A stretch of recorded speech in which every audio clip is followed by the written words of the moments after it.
pressed the wrong button. Back. Oh no, you pushed the wrong button. No! Is the it? intro's fucked. It's scuffed. Yeah, Scuffed. anyway, I thought... No, No. never mind then. Whatever. Anyway, we're Broken back again. things, updates, whatnot. I have returned from We have family returned. trips. Yes, I'm back. I had fun. Went to the Verkirks factory. Went to see the old pa. Had a good time. You know, it was fun. Fun times. Fun family stuff. So yeah, it was all right. Fucking getting hot down here in New Zealand. It's getting cold down up here. By contrast, as one would expect, being on opposite sides. I got that heat pump pumping that cold air right now. So, I got that cold iron pumping out hot air. Yeah, the cold iron pumping out hot air. Yeah. But yeah, no, it's been all right. Just been kind of chilling, doing the usual, fun stuff. But yeah. Yeah, I've had a little bit less fun, of course, because job gone, disappeared. Unemployed behavior has been continuing. I am currently jobless. I have no job.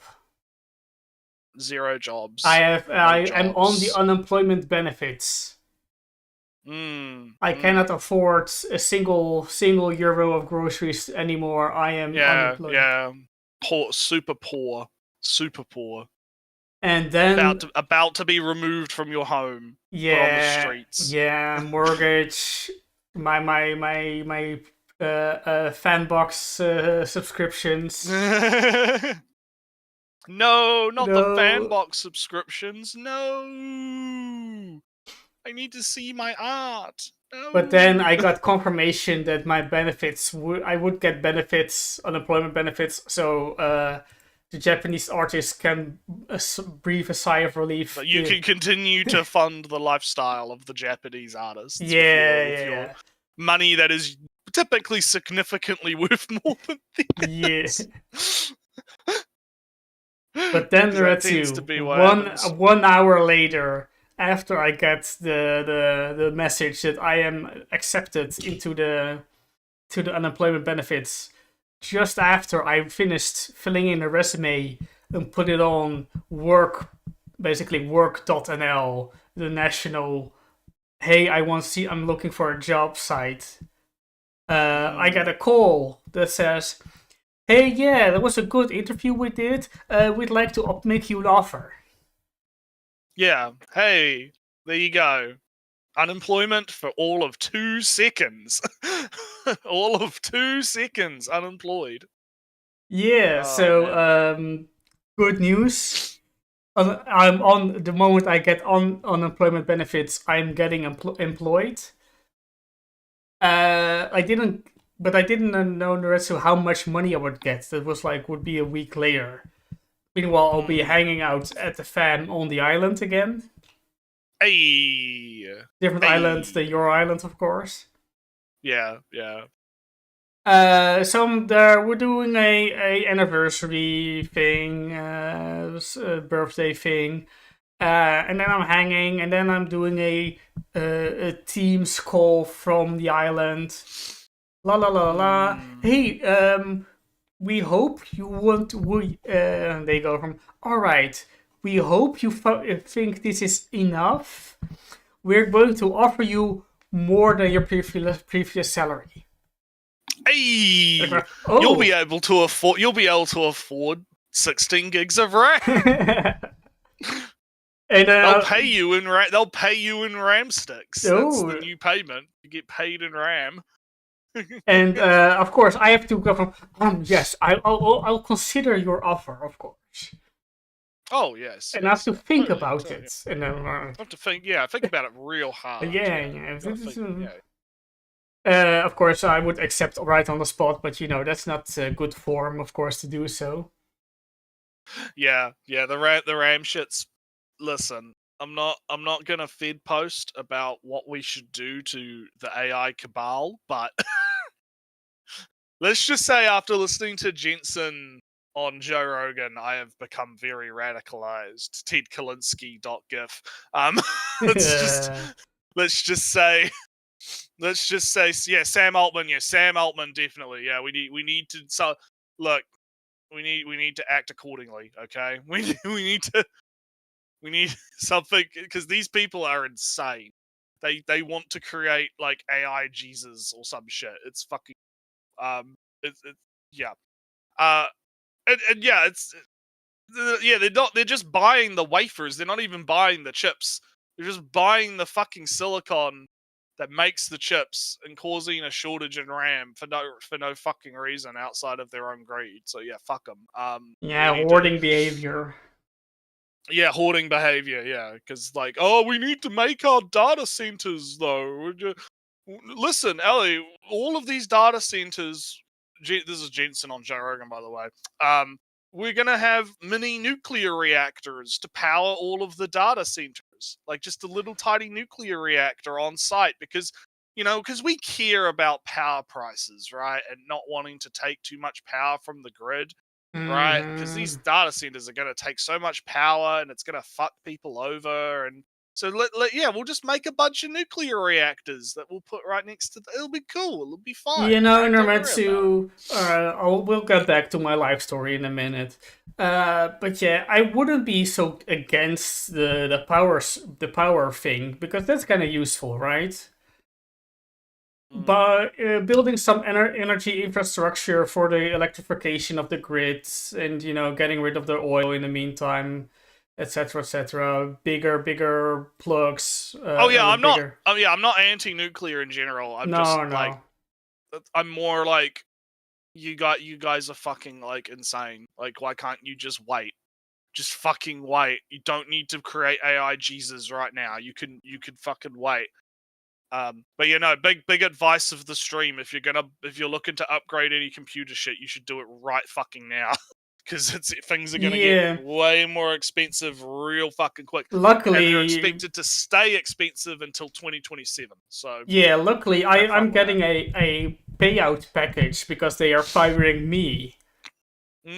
Even though I was a good boy employer, they're firing me, so I get I get a bag of money because I'm getting they're letting me off.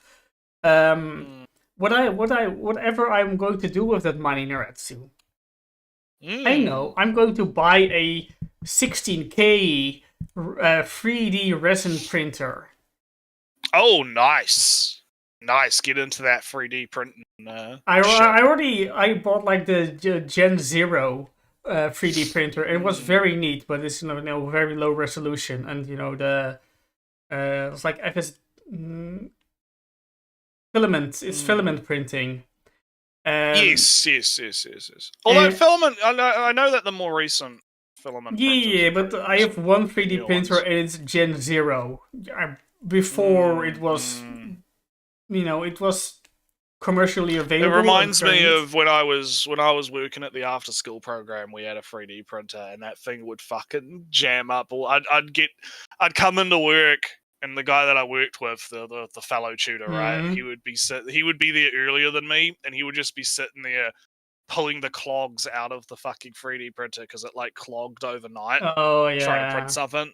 And so he would yeah, just be sitting there with his needle nose pliers trying to get this fucking plastic out of the head. And I'd yeah. just be like, oh, it clogged again. He's like, yep. He'd been I sitting there got for basic. like half an hour. So I got like the Gen Zero printer. It cost like 12,000 at that point, and now I'm getting the 16K. Is not the price of it's the resolution 16K, because with the technology they use actual LCD screen which has to be high resolution for high resolution of the 3D print. Technical details. It cost like 12,000 euros for a Gen Zero low resolution 3D printer, filament printer. Now I'm buying a full package with the highest resolution resin printers with all the stuff that you would need for 600.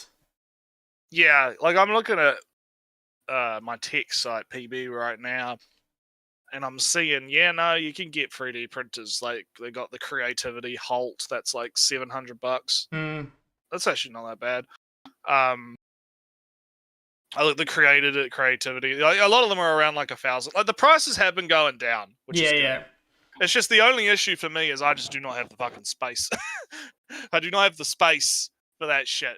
And you kind of, it's one of those things where you do kind of need a dedicated like area Desk. for it because it makes a lot of noise, right?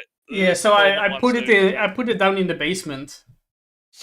Yeah, because I have a because basement. it makes a lot of noise. They make a lot of noise because of the fans, and cooling. Yeah, and the shit. movements. There's a guy. So there was a guy on YouTube because I was looking at reviews for some because I was interested myself, and like he's got like 6 of these fucking things in his like room basement, and he's making all because he sells a bunch of shit online, like he has like a Etsy store or whatever. So he's like mass producing shit in his basement, and it's like, yeah, I can imagine the noise on that's gonna be fucking intense. Also, yeah, if you're doing resin, you're gonna need ventilation because resin. Oh yeah, it's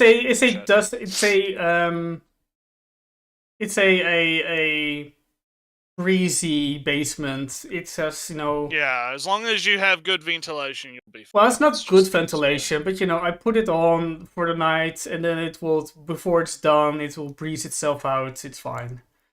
If it really gets, musky with poison in the air, I can open the window, but it's not necessarily a basement. It's basically the storage, which is a half. See, next stream, we're gonna be like, I'm gonna have to be like, I'm sorry, guys, Ali has died. He's fumigated himself. He's poisoned himself trying to do 3D printing with his resin printer in his basement, and he's yeah, nah. Well, I mean, do you have like an extractor fan or something in the basement that like sucks air outside or something? No, but it's not under the ground. I have windows that go. Oh right. Well, you just If I open the window is on the ground level, so it's fine. Yeah, put a fan down there or something. Just shove the air out or something. It will be fine. I'm thinking about getting that's ventilation. I'm thinking to put another board so it's kind of isolated in there. I can fan out the air. Whatnot. Yeah.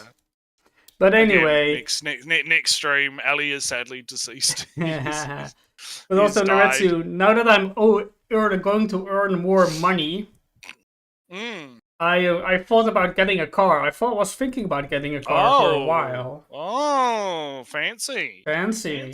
So I bought a car. I was thinking about it, so I did it. Nice. Fun times. I've bought it on a handshake thus far, but the actual transactions and the registrations and insurance still need to happen. But I lost my job, I got a job, I got a 3D printer, I got a car, I got a raise, I get a month of no work because the work will start with the New Year's. So yeah, stuff is going well. Also, I bought the Metroid game. I am having fun with the Metroid game. Yeah, it's interesting because the only fucking thing I know about the Metroid game is that fucking yellow paint man. It is all. The thing is, Naretsu, the only thing. He's funny. He's very funny. You're insane. I can't. I watched a video about it. Did Wing Dork put out a video, and I'm watching him play it, and I'm like, I would fucking return the game. I would not be able to stand that shit because he just will not shut the fuck up. Please shut the fuck up. But Samus, I'm trying to play the fucking game. Shut the fuck up. Like, God, dude. Nah, he's fine. He's funny. No, I don't know how you can find.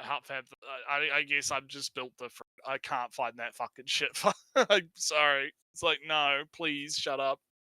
Like, I agree with Darkwing Dork when he's playing it. It's like, please shut up. Please be quiet. I just want to play the game. But anyway, outside of that, I actually have been playing. I've been back in MechWarrior. Because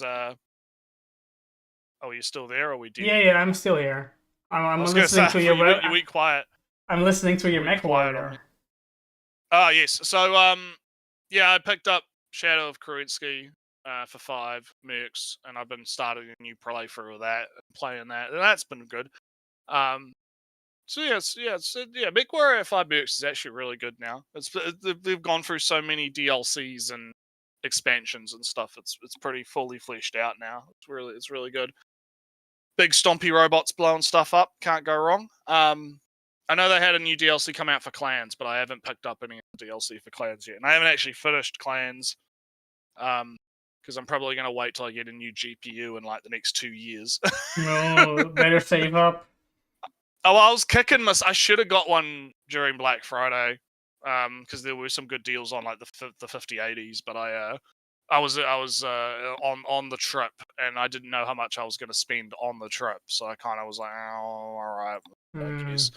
And then so I kind of, we'll see what things are looking like at Christmas time, but I'm kind of, we'll see. Oh yeah, good that you brought an AMD, because I heard those are getting price hiked soon because of the RAM stuff. I think they said that's going to be like an extra like $10 per 8 gigs of RAM. Hey, look, it's my crew. It's my Metroid crew. That's the crew. It's the crew. The gang's all here. Yeah. The gang's all here. But anyway, it's fun. I guess we can move into apparently Crunchyroll is both in the news and the subject of today's video. Oh. We have the double whammy. Let's see if the transition works this time. Yeah. Oh, I just pressed the wrong button. That happens sometimes. Oh yeah, there you go. We'll do the news first. The news that I saw this morning is they are getting rid of the free ad-supported tier of watching stuff on Crunchyroll.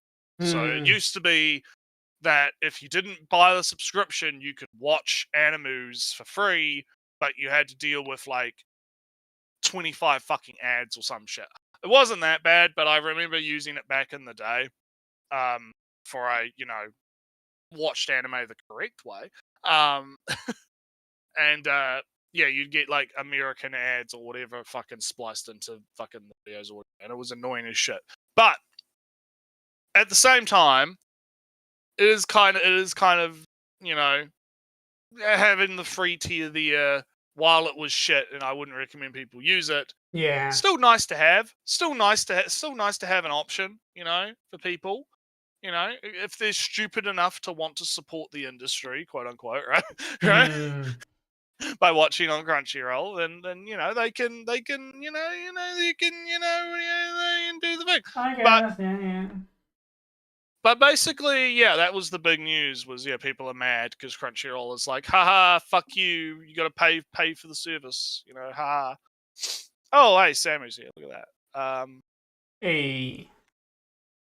But yeah, I don't know if you have any opinions on Crunchyroll. Well, I've been so out. I mean, a while ago, what was it? Dice, the famous fan subber guy.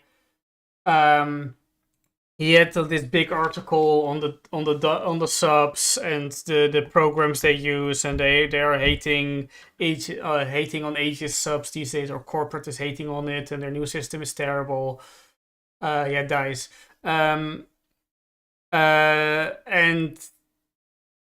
the subs have been ever so slightly gotten better. I mean, in our Overlord at Home show, yes, they have figured out how to horizontally text.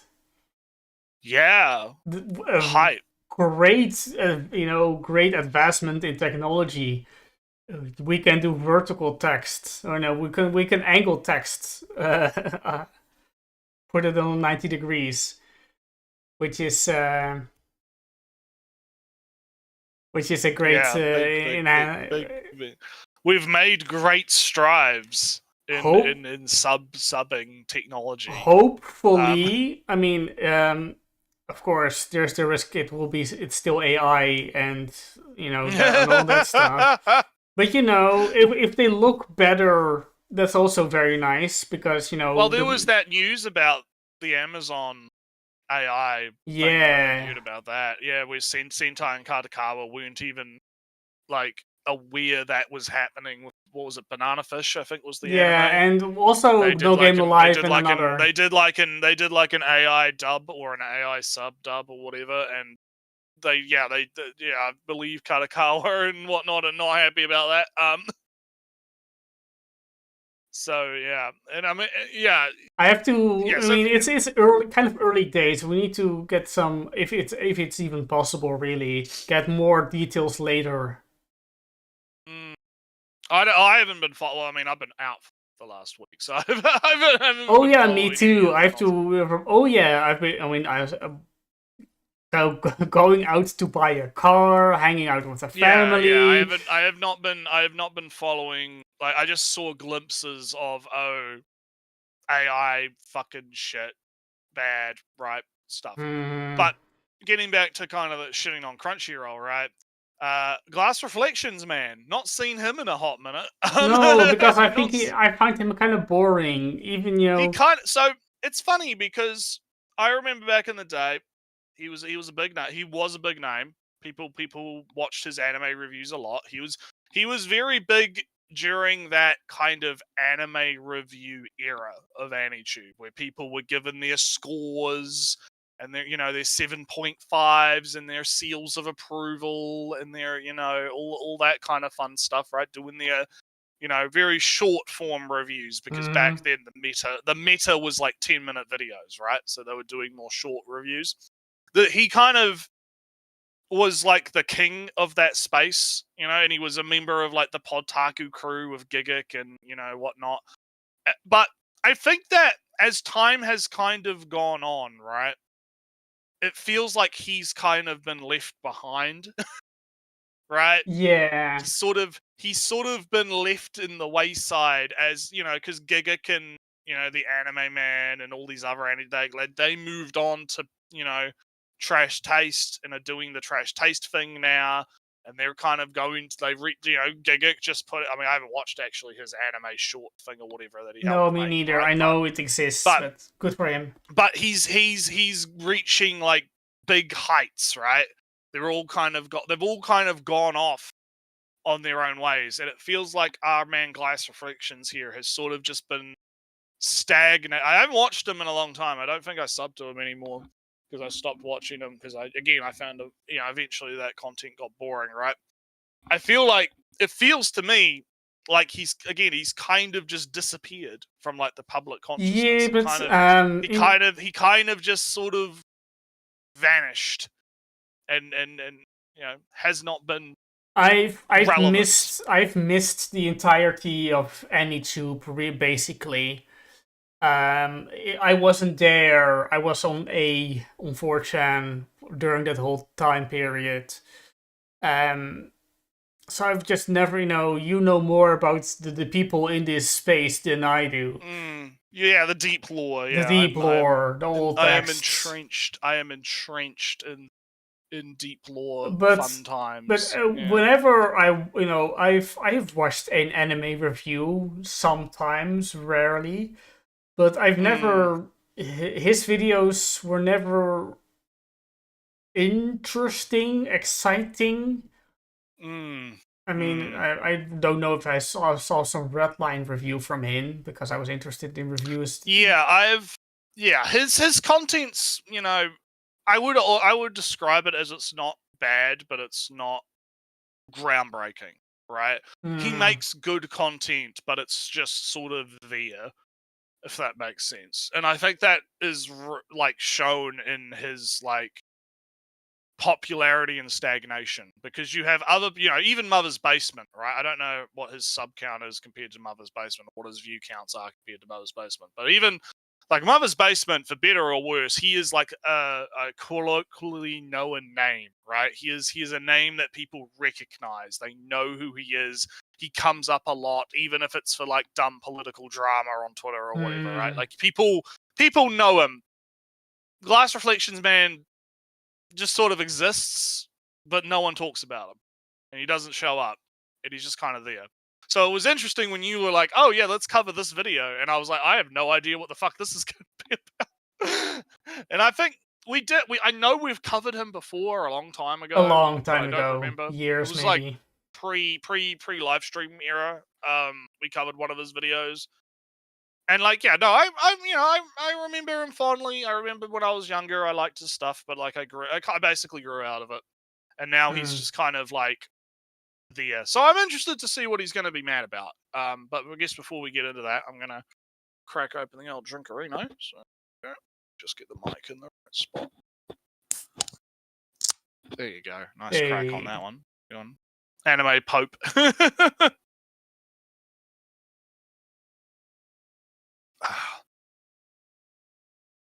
But yeah, anywho. So let's see. So this is Crunchyroll is making anime for thee, not for me. So let's see what he's got to say. I've not watched this video at all. So. More than 1 in 6 new TV anime in 2025 had Crunchyroll involved in some part of its production. This is something that is not really surprising if you think about it. Once upon a time, a company like Crunchyroll and all of the companies that once existed in and around it used to just be distributors. They would go to Japan, they would pay money and be like, hey, I would like to take your anime and provide it to a North American audience. And that was good most of the time. But in an era where they've bought out most of their competition, but just because he's being very factual and there's not a lot to comment on. Did I mention that video about the history of distributing manga in the United States? I think you mentioned it. I don't think I watched it though. Have I mentioned it on content to the chat? I don't know. Maybe not. You should give us a recap. All right.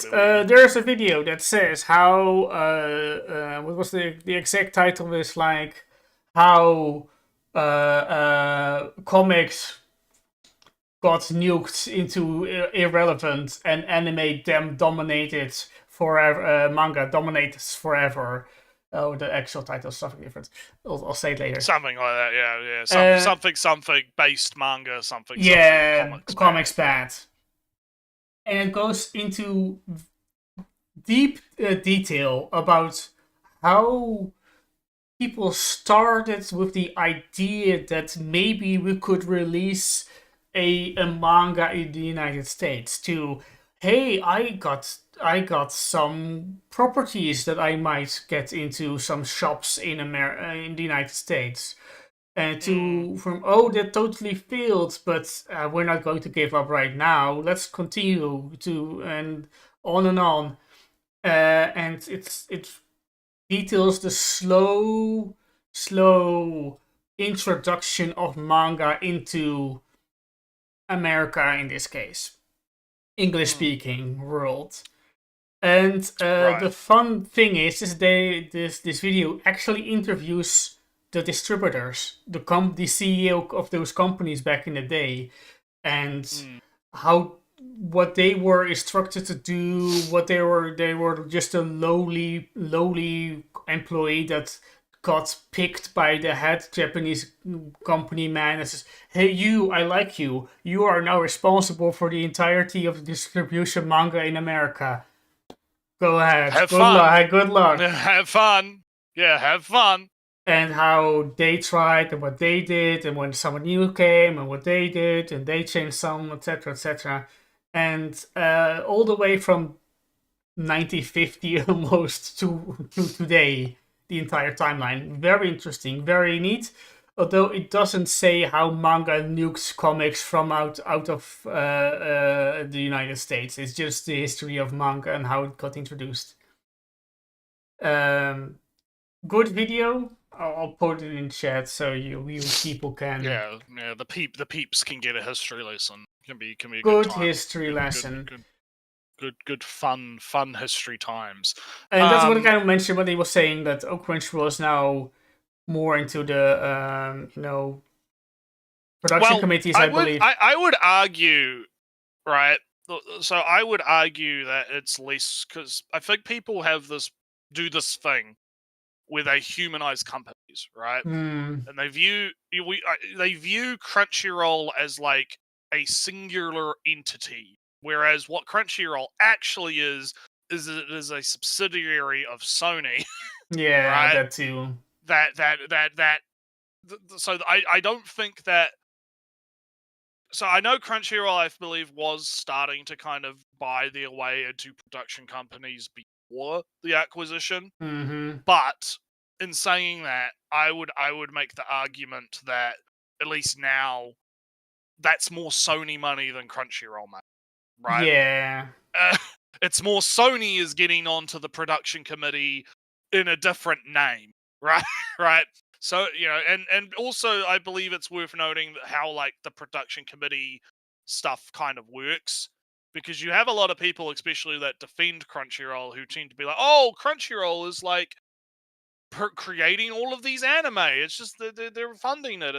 When what's actually happening is it's like, hey, we production committee gets formed. Hey, we want to make this anime. We need investment to make this anime. Who wants to join the committee to make anime? Right? We need to form a production committee to make the thing. And Crunchyroll buys in, basically investing in that project, right? So that they can get a slice of the pie if it's successful or if it's not successful or whatever, right? They're not literally creating anime, right? Like, I think even without Crunchyroll's investment in some of these animes, I feel like they probably still would get made. Is kind of what I'm getting at here. Yeah. People kind of overemphasize the role that being on a production committee plays. Because like you could look at these production committees like and look at the names outside of Crunchyroll, and you might have like, oh, it's some like food conglomerate or some like Coca-Cola, right? Or something like Japanese Coca-Cola, right? Like a Japanese company that's like Coca, right? Or something like that, right? It's like some toy manufacturer or something like that, right? Like people kind of have the two-pronged problem of they humanize Crunchyroll into being a person and thinking that Crunchyroll is doing things, right? And then they also think that Crunchyroll has like a massive stake in the actual creation of anime, when it's in the reality, it's literally just business. It's just the humble multi-billion-dollar company. Yeah, and I'm that's kind of I think also the angle of the video is going to be, because he's just kind of just laying out from Crunchyroll did first, just distribution rights. That's cool and all, but I don't now they're funding anime, and now I'm guessing he's gonna go into like, oh, the anime that they are funding is not for me. I don't like it. Yeah. Right. And Samu brings up a good point. Are there any animes that were made through Crunchyroll, or is it just an investor? I believe there was a few where Crunchyroll had a bit more direct involvement in the creation of it, but I don't remember what ones they were. I mean, obviously, people will talk about Guardian High Spice, right? But we're not talking about Guardian High Spice. We're talking about actual anime, right? I think, Tower of God, I believe, was one that they were more directly involved with, and that was based off like the webtoon. But I know there's probably some, but I'm more saying in generalities, like people tend to kind of overemphasize the role that Crunchyroll has. Because it would be more accurate to say Sony, right? Because again, it's probably Sony money, not Crunchyroll money that's going into this. So anywho, let's continue to see what our man's cooking. Still have places like, Netflix barring down their door. It is not inconceivable to imagine why they have decided to get themselves onto production committees for anime, so that after an anime is produced, they already have like first rights to be able to be like, hey, this is our show. We gave in money to help produce it. Therefore, we get streaming rights. Okay, thank you. Not surprising that they did that at all. It makes a lot of sense for a lot of reasons. There is a little bit of risk up front for them because they are providing money to help produce a show, even if they're on a long list of producers within the production committee.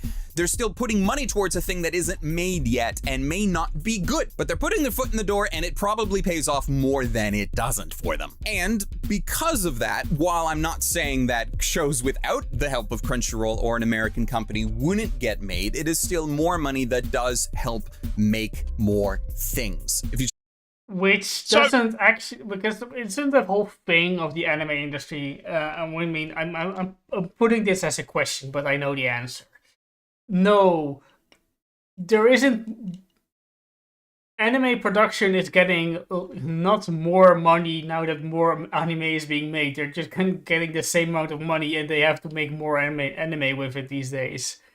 So Well, Crunchyroll adding I it would is. I would have to look more into the current situation. But I feel like his assessment is like, again, he's being fair here. Like, he is bringing up, hey, yeah, like they are just a name in the list, right, of all of these companies, and it's, you know, not necessarily like, you know, they are directly funding all of the animes. But, you know, their money is still money, right? So it still counts and whatever. And like, that's fair. That's a fair point. I'll give him that, right? You know, like, I think that's fair.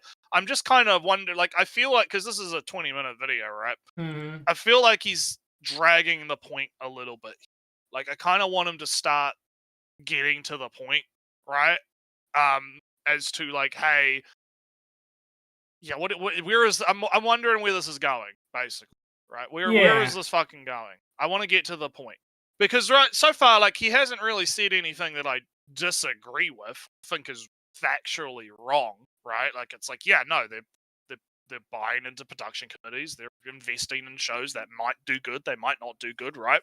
But, you know, at the end of the day, they are still a small fraction of the pie in comparison to all of the other companies that usually pitch in money. Outside of, you know, Tower of God, you know, like a few exceptions here and there, right, where they are more prominent. But let's see where he goes, because I want him to kind of get to the point. We gotta get moving. Start looking into the industry side of things, you'll know that a lot of the major anime producers, like the actual animation studios, they're all booked up for like the next 5 years. At least someone on this planet, probably multiple someones, depending on where in the industry you are, knows every anime, or at least every major anime that is going to be produced and released in the next 5 years.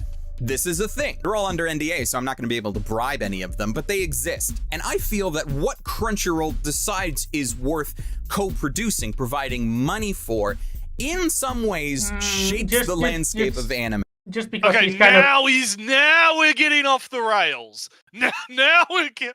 Yeah. Just like I was going to mention, like some facts because he was kind of boring at that moment.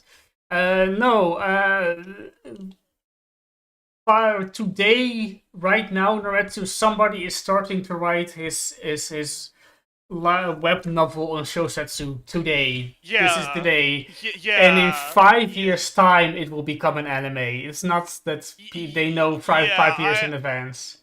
Yeah, I feel like that's. Yeah, I was gonna say that is a bit of a stretch. I feel like. Yeah, again, that's a bit. Yeah. Bit of a weird point, I have to say. Because, like you're saying, right, like, I don't think that they just plan out 5 years worth of what shows are coming out in those particular seasons, right? I mean, there could be shows that are in production for that long, right? Or no, not even that. Like, because from what I understand, aren't like a lot of anime productions quite kind of on the wire? Yeah, like, I mean, they tight deadlines. This is a guess, not really even like a like video, like it's different from like video game development, where you can have a game be like in development for like fucking 10 years, like Elder Scrolls or Metroid right? Prime 4. Or Metroid, yeah, good example, right? Like, you have that being in development for like fucking ages, right? And that makes sense because video games take that long to make sometimes, right? They're big projects, lots of moving parts and lots of people. But when it comes to anime, though, from what I've kind of been told, it's a lot more kind of, yeah, we're making this show, like, you'll get, like, they'll start production maybe, like, I don't know, a year or two in advance or something, but then, like, I've heard stories of, like, yeah, they are just, like, on the wire, on the deadline, getting these episodes ready to come out, like, pretty fucking on time. Like, it feels kind of, yeah. I feel like he should have a citation for that.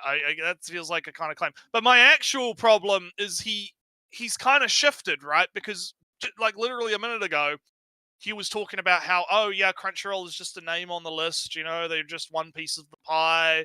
They put money in, but they're not like the whole thing. And now he's kind of making it out like, no, the anime that Crunchyroll gets in, they are shaping the fabric of anime, Ali.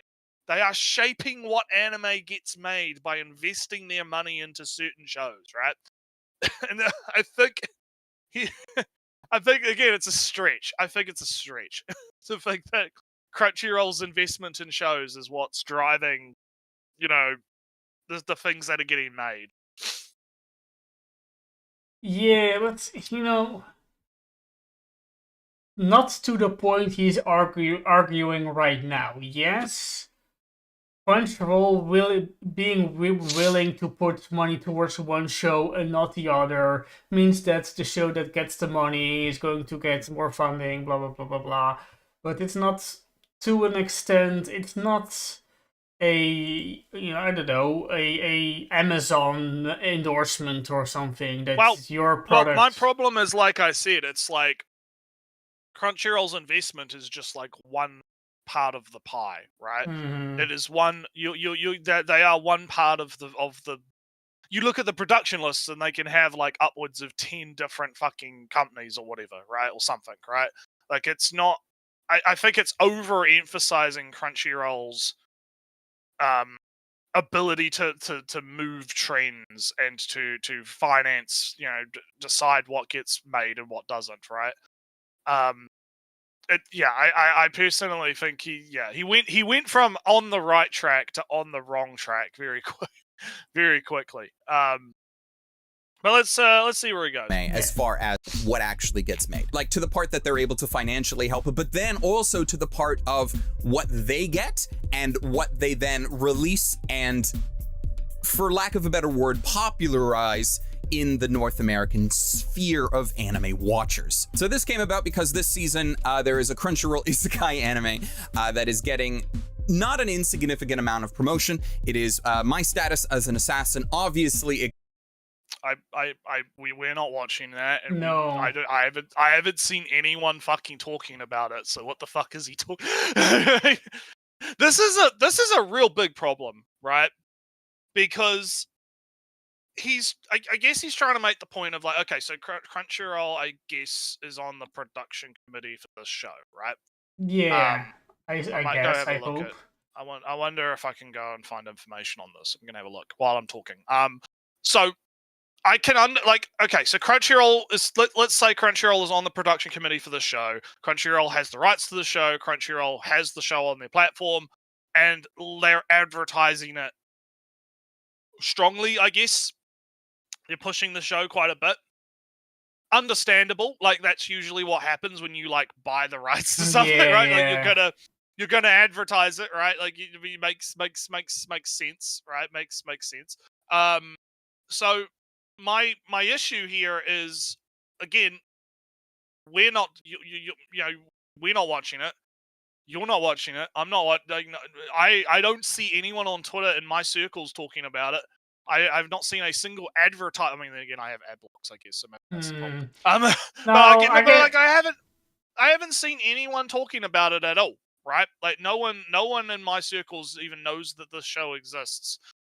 It is interesting that on the fall anime chart, right? I'm looking at it. It is high on the list. It's number 1, 2, 3, 4. It's on number 5 on the list, which is interesting.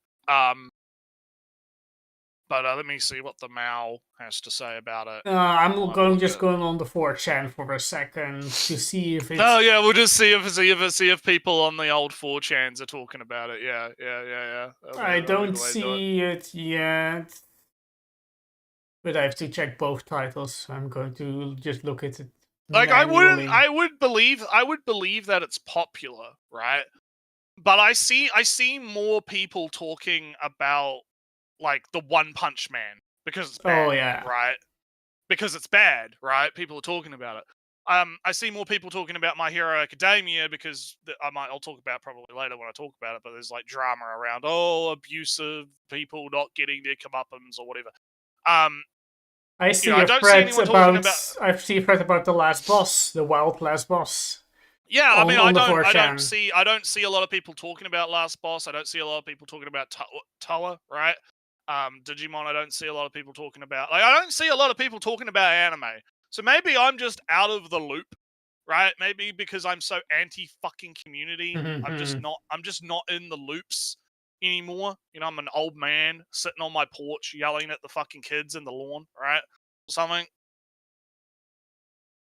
Like, I don't see I do, like, usually, right, if something is like really popular, I will see clips of it, right? I'll see clips of it. I'll see people posting about it. I'll see people, you know, doing all kinds of stuff. Yeah, I haven't heard anything about this show at all. I haven't seen, you know, we haven't seen any YouTube videos talking about it. So what do we got here? So information, streaming platforms. What does AnimeDB have to say? Is there anything on here about main cast, main staff? So this is kind of like a hole in our, like, because for all of like the databases that we have, Ellie, right?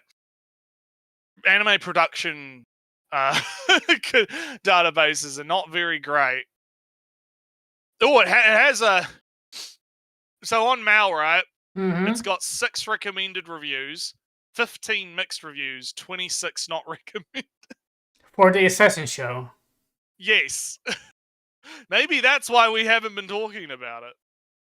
Because apparently it's I mean, I wouldn't really trust Mal reviews. Don't get me wrong, but maybe I'm not. You know, maybe it's not that great. Maybe it's. It wouldn't be the first time that Crunchyroll is advertising a show that nobody cares about. Yeah, and so like I don't really have much to say about it.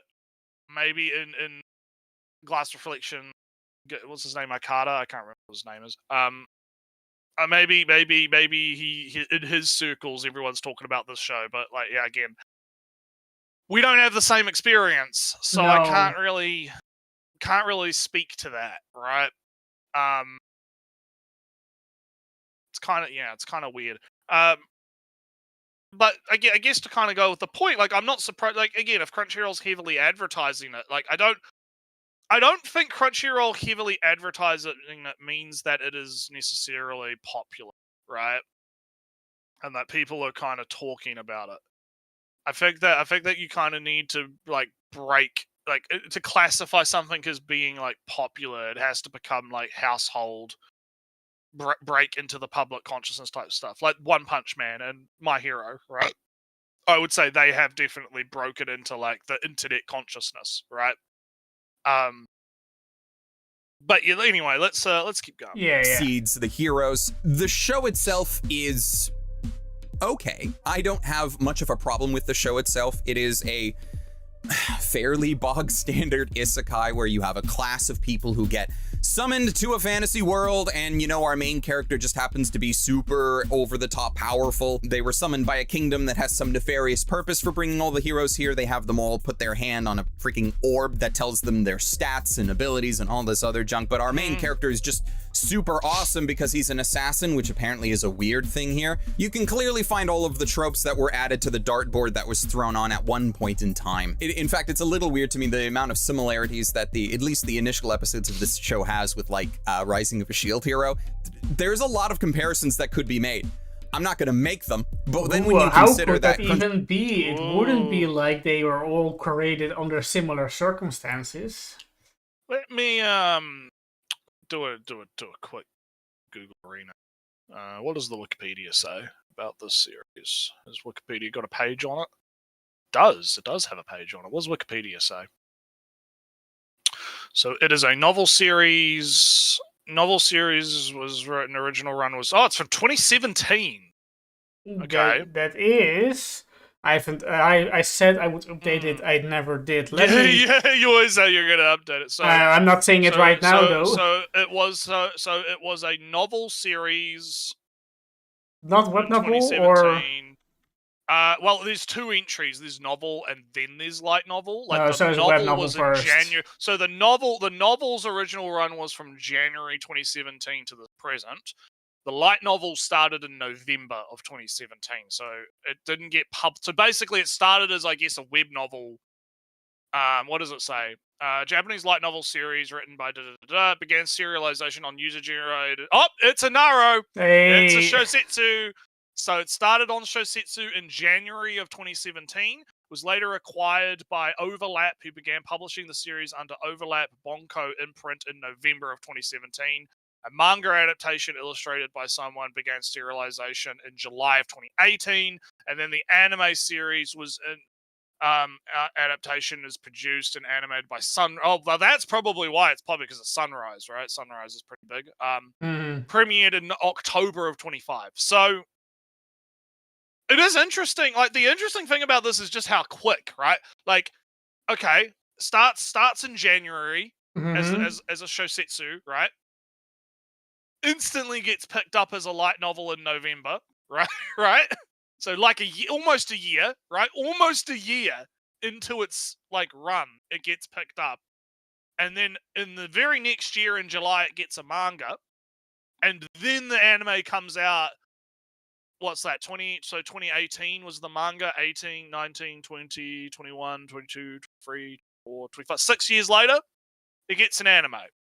So that is not that surprising, because I'm just going to list them, right. Sword Art Online and Gate were kind of the first web novels to light novels adaptation that are relevant to isekai. And those were, say, 7 years and 4 years, 3 years each, right? But those are the first one. Log Horizon, 2009, published 2010, as you know, I say, with an editor and whatnot. Then we got Shield Hero, 2011, published as a light novel in 2012.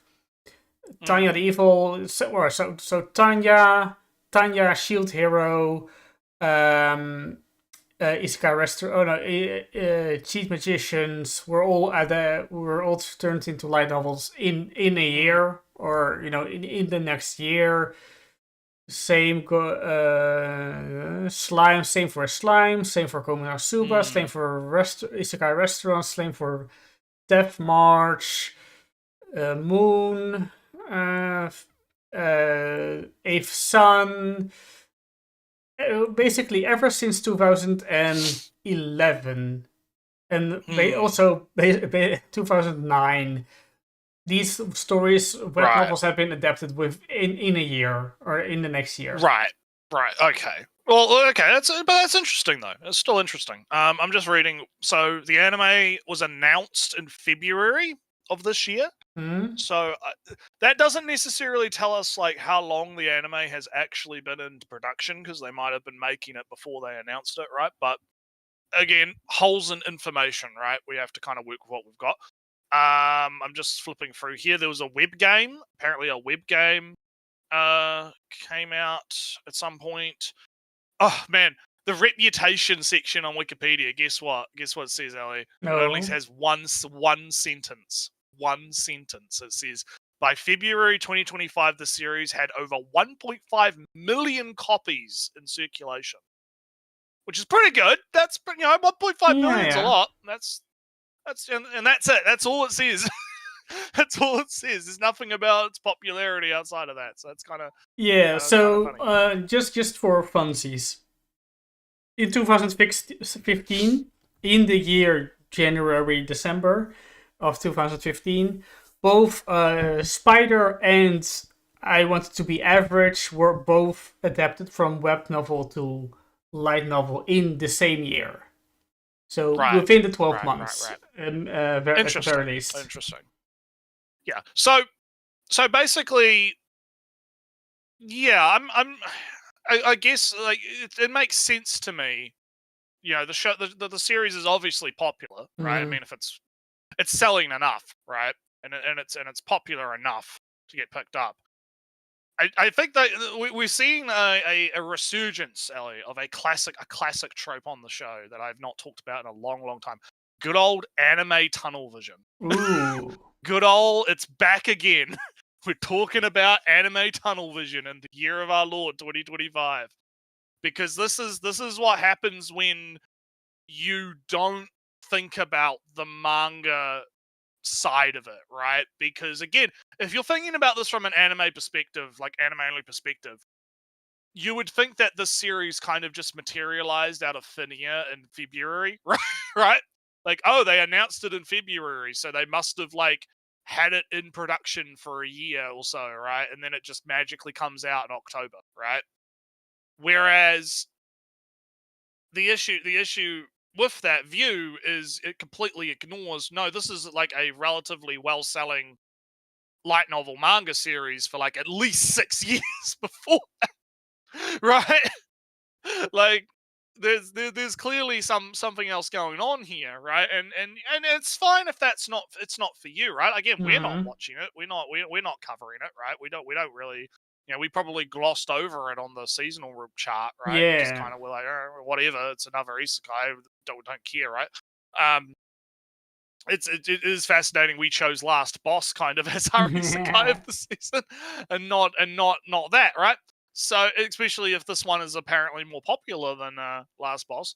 Um so yeah, I don't really get where our boy is going with this again, right? Like I want to kind of get like, is he going to make the point of like this show is only popular and being talked about because Crunchyroll is pushing it and Crunchyroll is shaping the narrative around it? Or is this a case of like, we're just too old, Elliot. We're not in the loop. We're not in the. Maybe I am in because your.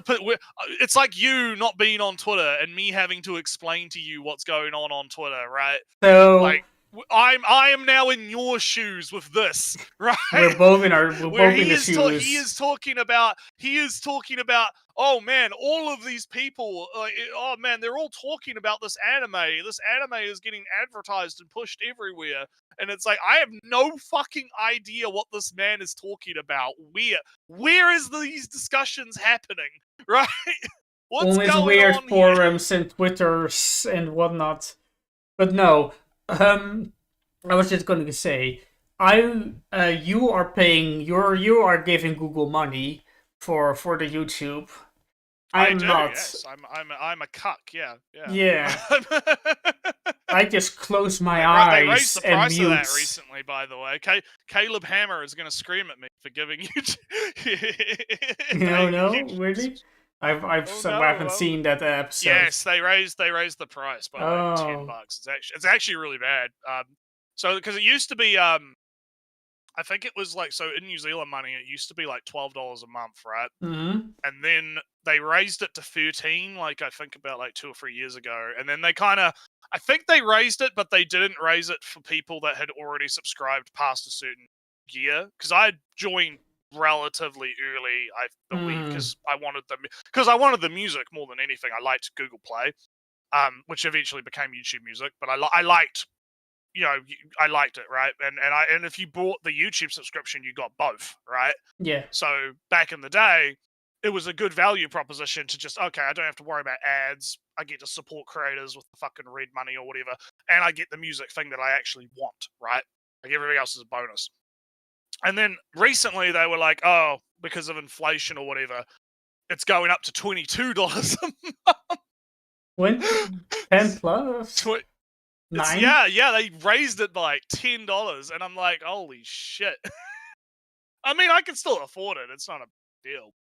I mean, it is a big deal, but it's like, I'm hoping that they really need to like add more value, right? I feel like a lot of the premium, because like downloading videos onto the phone and all that offline shit. Some of those features, we need more features like that.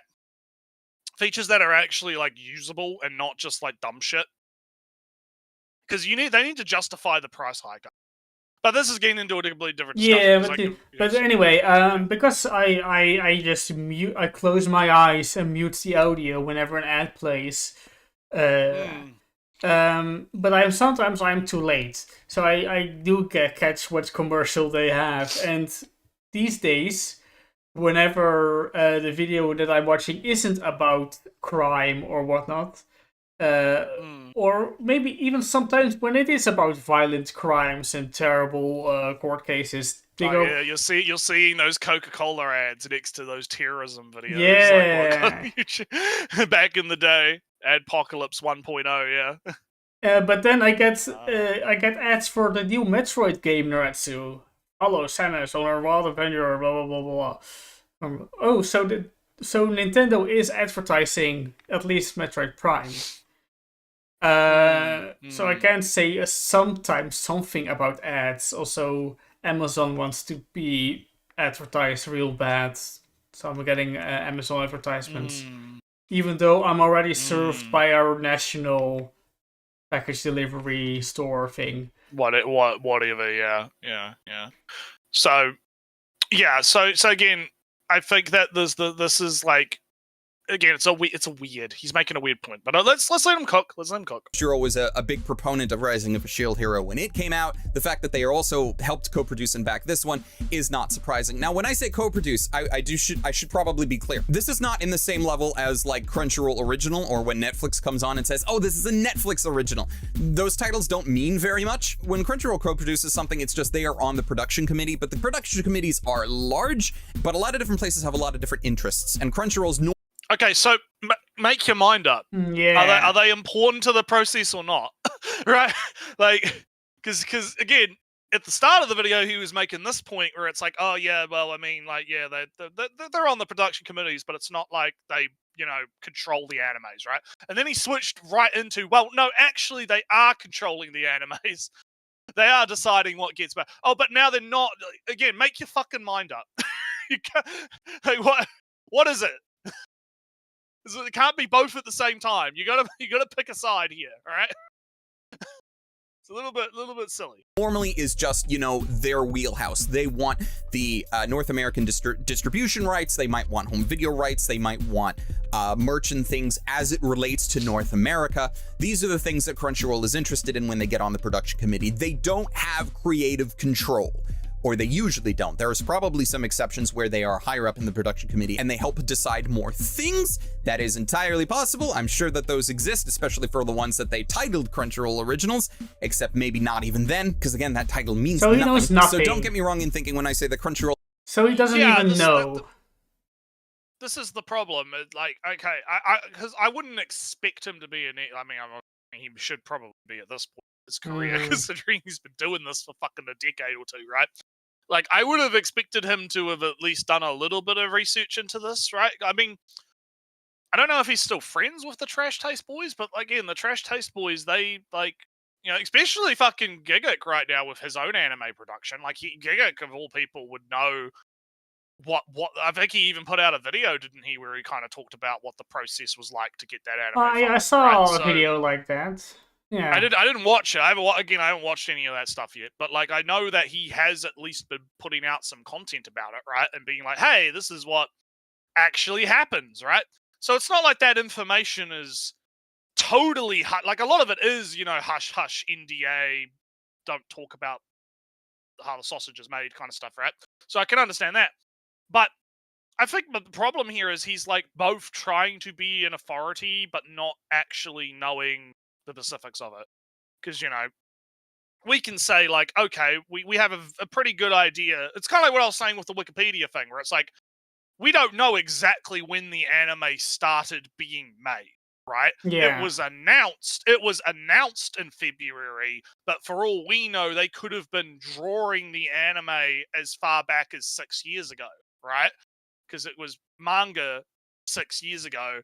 Any point in time between then and February, when they announced the actual show, right, they could have been working on the animation for that show, right? We don't know exactly when the deals were made. And we can admit that. We can say, okay, we don't know, but we can kind of like talk about like, okay, it was announced in February, it came out in October, right? So I think he needs to make a distinction between when he is talking about fact claims versus assumptions, right?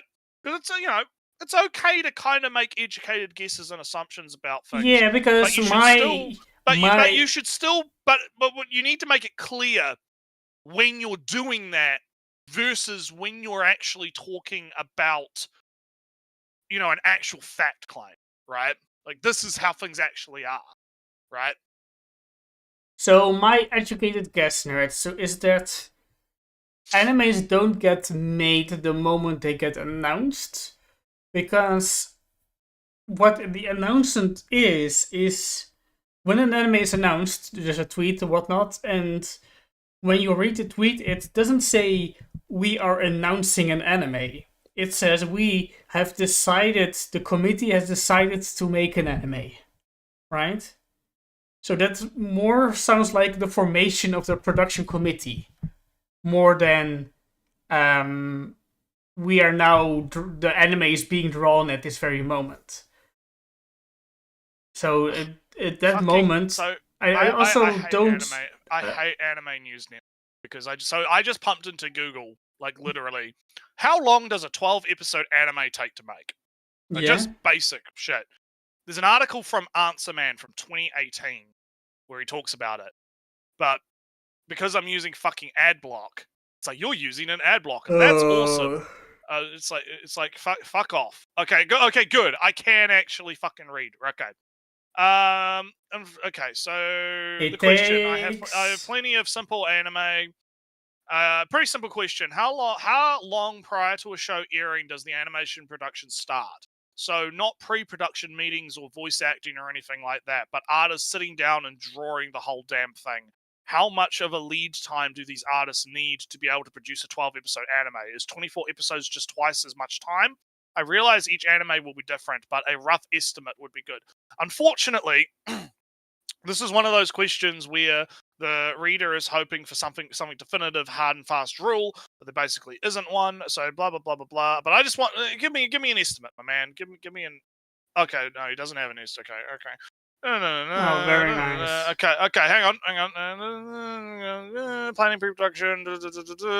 Okay, so typically, pre-production, storyboarding, finding talent, project stuff usually is a year before the first episode is scheduled to air. First bit of animation is a little hard to pin down since some test animation is often done earlier in core team of animators, both for the production. In most cases, there are several teams of animators that rotate between schedules. One episode is finished, the team moves on to the next pile. Unfortunately, this means they're running late on one episode, the next one gets a later start. Scheduling. Sometimes really ambitious shows will allot 3 months or more of production for each episode. But that's not the norm for most anime. For the average TV series, the team will start within 2 months or 1 or more to complete each episode. But after a few episodes, schedule creeps in. Start date will start to slip later and later. Some episodes will get 7 weeks, 6 weeks. There are times that whole episodes are produced in as little as 4 or 5 weeks. With digital animation, it's getting easier to cover up quick and shoddy animation work. So that was from 2017, right? So it's a little bit old, but don't see why it should have changed. Yeah, so like, well, you can assume like it's probably been in production for at least a year before it's announced. Let's say that. It's like a generalized rule, right? It's probably been in production for at least a year. They allocate at least like 3 to 6 months, right, per episode, right?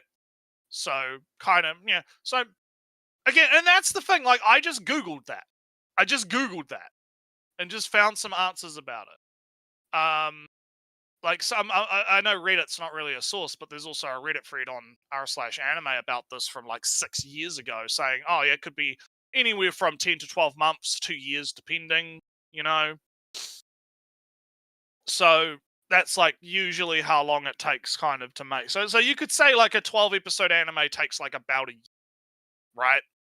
Kind of, depending on how many episodes in production, because it all kind of depends, right?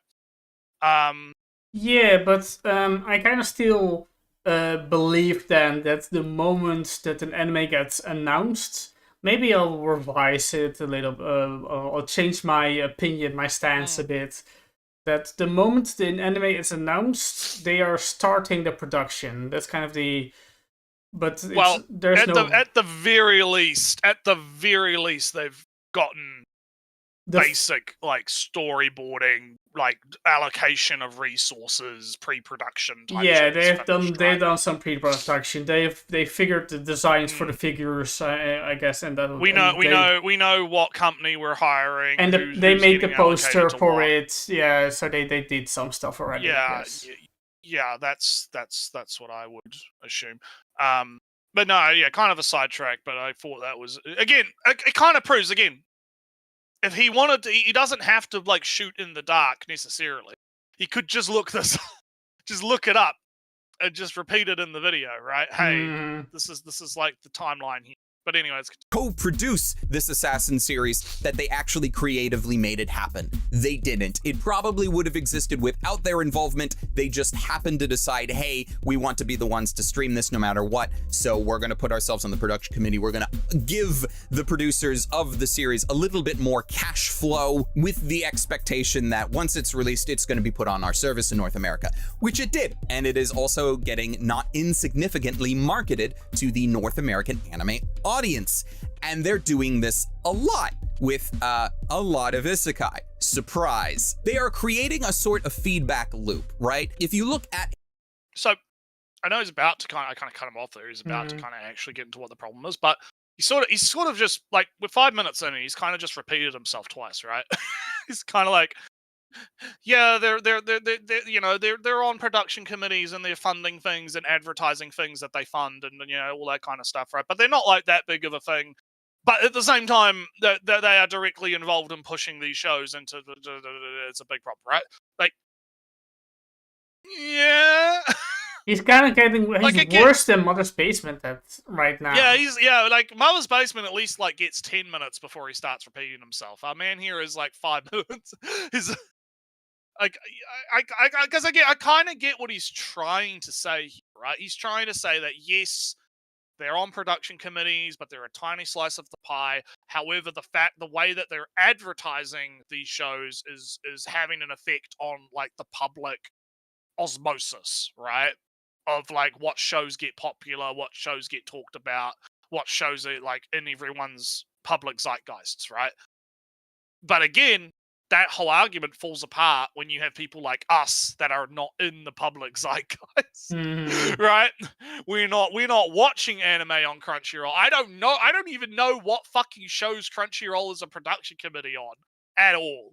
I don't look into this. I don't care at all, right? So whatever show Crunchyroll is like advertising at any given fucking moment, I don't know. Who cares? I just want to watch the fucking anime, you know? So I feel like it's weird because he's both overstating the influence that Crunchyroll has and trying to understate it at the same time, and it's kind of not working. Like his point I feels don't know. very like muddy. I mean, from the title and the little bit of skimming that I did beforehand, he just doesn't like what anime is being at risk of making a conclusion one fourth into the video. He doesn't like what's being made right now. Crunchyroll is in it. I know Crunchyroll. I'm going to complain that Crunchyroll is the cause. That's kind of the feeling I get at this moment. Yeah, well, let's see what he's gonna cook. A list of what Crunchyroll has like co-produced in 2025. Not an insignificant amount of it. Kind of makes me feel like Crunchyroll is just like, hey, Solo Leveling made us a crap ton of money, was super popular, and yeah, we don't know what's gonna happen with another season of Solo Leveling. Maybe it might get made, maybe it won't. We would love it if it did because money. But like from 2025, some of the things that I'm fairly certain that they co-produced was like Solo Leveling, Beginning After the End, Water Magician, right? All right, I'm fairly certain that they co-produced. That's not good enough if you want to go... He's literally looking at his fucking monitor right now. You know, bring it up. Just Google it. I wonder, fuck it, I'm gonna do his job for him. Anime Crunchyroll co-produced 2025. Let's see what up. All right, well that's the lineup. So that's not shows that they co-produce. See, this is the problem. I'm getting like anime that they are like licensing, not what they are co-producing. Yeah, anime lineup. Crunchyroll Studios that's the in-house animation. Yeah, that's not it either. Aniplex. Maybe it's not as easy to find this information as I thought. No, I mean, but the thing is that I'm not complaining that it's hard to find. I mean, I can't believe it's hard to find. But don't go, well, I'm fairly certain these shows, they are co-producing the shows and therefore are to blame for all my problems. That's not good enough. No, because again, if he's made the point like twice now that they're only a small faction of the pie, right? It's not like they co-produce a thing, and that's why again, there are other reasons why these things are popular. Like Solo Leveling wasn't popular because Crunchyroll co-produced it, right? It was popular because it was already established as a thing and is already popular, right? It's already a mainstream thing, right?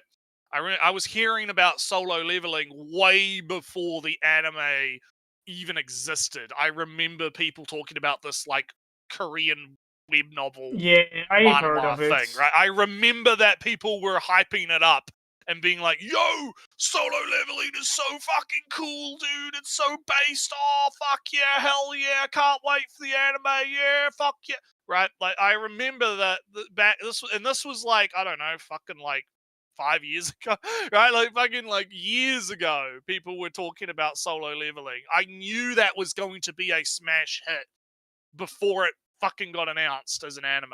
So I don't know what he's like on about here. Like what again? What is the actual point? Is the point Crunchyroll is funding things I don't like and that's bad, right? Oh yeah, Gushing Over Magic.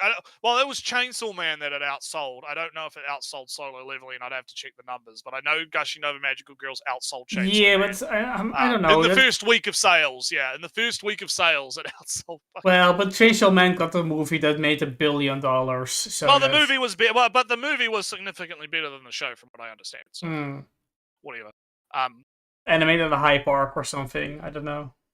No, it's I've talked about it before, but the anime was just like the direction in the anime was bad. It was the directing and the like animation style was not good compared to the movie, where the movie is apparently like way more stylized and way more better in terms of. Again, when the director of the Chainsaw Man anime was like, I want to make it like a Marvel movie, like that's when you know shit's going wrong. But moving on right from that, again, it's like. The issue I've got here is what is the actual, like he's too scattershot in his point. He needs to be a bit more concise. Like, what is the actual problem? Is it like, oh, why is Crunchyroll funding all these things I don't like? And to which my answer to that is, well, I mean, sucks to not like popular thing, I guess. Right? Yeah, again, I mean, I keep bringing up my RPSs. Because he's not wrong. Yeah, he's not wrong in that Crunchyroll is a business. It's a subsidiary of Sony. Sony wants to make money. Crunchyroll wants to make money. Going to put funding into things that they believe are going to make money. What is the thing making money right now? Oh, it's fucking, isekai adventure type stuff is making money right now, right? Like fantasy, isekai. These are the shows. Solo Leveling made a shitload of money. Let's put more money. Sword Art Online made a bunch of money. Let's put money into, So again, he's not wrong that there is a feedback loop, and that is something that's worth talking about, right? Because you could criticize that. However, Crunchyroll's role to play in that feedback loop, I think, is minuscule. Yeah, it's tiny compared to like some other things. So that's good. Rising of a Shield Hero, Season 4. Given the worthless appraiser class, yada yada yada, reincarnated as a 7th prince, salaryman who went to another world and became one of the 4 heavenly kings. That one was a good one. Oh no, I was thinking about 8th Son. I was thinking you would reference... Well, 7th Prince. 7th Prince, I mean, the last season of 7th Prince wasn't as good as the first, but it was still, still a good show. Still a good show. Left my A-rank partied and went to the deepest part of the dungeon. That's not an isekai, but it still follows the fantasy formula. Same with Clavites. Not an isekai, but follows a lot of the same... That's a Naruto formula. Get it right. Yeah. Come on, bro. Come on. Please learn about what Naruto is, please. Fantasy formulas, though a lot darker, that one. We're not getting into Clavites today. The bogus skill... Oh no, did he not like Cleavertress? No! Oh. Opinion discarded. Worthless. In the trash. Failure as an anti-tuber. Complete. Gone. Rejected. Shit taste confirmed, Ali. He has shit taste. He's done. He's done. It's over. Just like the Weeb crew. Fuck you, Weeb crew, for dropping Cleavertress. You can kiss my ass. It was good. I didn't know they did that, but I can believe it, I guess. Yeah, I had like a mini interaction like a month ago or 2 months ago on Twitter, because I was like tweeting about, because there was a tweet about how like Cleavertress was like number 3 on IMDb or some shit. It was like really popular. Like it had like a 9 point. It was like rated the same as like Marvel movies or whatever. And I was like, well, why the fuck is no one talking about Cleavertress, right? Like kind of in the same situation as like this assassin show that's apparently popular. How the fuck is it like popular and no one's talking about it? And Weeb Crew like responded to my tweet being like, oh well, we dropped it because there wasn't enough found family stuff in it. And I'm like, you fucking retards. absolute out. Oh yeah, I'll tell you how my pulls went, Goda. I'll tell you about that in a second. Just finish this. Also, I you know, they say, you know, I think you mentioned to me that they before stream, I think it was off stream, that they were talking shit about me in their Discord server, right, Ellie? Talking why does Naretsu hate the Weeb Crew or whatever? Oh yeah. I did do a cheeky little tweet. Oh, you're stirring some stuff again? No, it was. I don't know if they'll find it because I didn't tag them. Because I just, hey, if they're gonna fucking shit talk me behind my back in their Discord server, I'll shit talk them in a random Twitter thread that I made. Where I can't remember what it was even about, but it was about something that they were commenting on. I don't quite remember what it was now because it was like a month ago, right? And I basically at the end of the thread was like, hey, Weeb Crew, if you see this, number 1, I don't hate you. And number 2, if you've got a fucking problem, you can fucking come talk to me to my face on Twitter. And I posted, have you ever seen that meme of it's like it's the hotline for calling up the black people.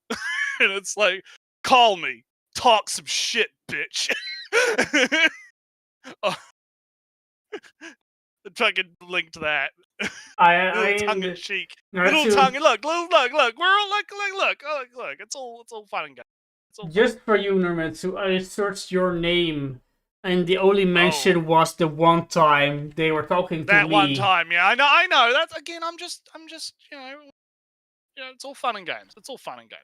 So anyway, so speaking of GFL 2, so I lost both 50-50s. I spent about 250 pulls to get both of them at V0, maybe. I'll talk about it in a second. I only got the gun for UMP 45. I'm skipping the gun for UMP 9. But I got 2 UMP 9s in Olena, or whatever the fuck her name is now, in 110 pull. So I lost the 50-50. But I still fucking won. I lost the 50-50, but I got V1 UMP 9, V0 UMP 45. So yeah, it went quite well. So yeah, I kind of got the same outcome as you, but I spent 250 pulls. I think I've got like about 550 or whatever left that I will use to get row. So yeah. I only went with the gun for 45 just because I was actually going for the purple guns because I didn't have the purple guns. I was just going to give them the purples, but I ended up getting it anyway. So you know, it worked out in the end. But anyway, back to the video. Let's see. Yeah. Fruit Master there, Noble on the brink of ruin, so might as well try mastering magic. Like, there's a lot of shows here that are in the same sort of style, right? There's a type, almost. And you might call it Naro. You might call it Naro. There's this little N-word. Just a maybe. just a possibility. Maybe. Because whether you like it or not, whether you are a Crunchyroll subscriber or not, whether you use their service or absolutely hate them for a lot of reasons, what they decide to get and what they decide to release and then what they decide to promote ends up becoming either like a massive boost into the popularity and knowledge of a particular show or a death knell if they decide to completely ignore it. With a couple of exceptions on whether or not something gets picked up elsewhere. Like when done.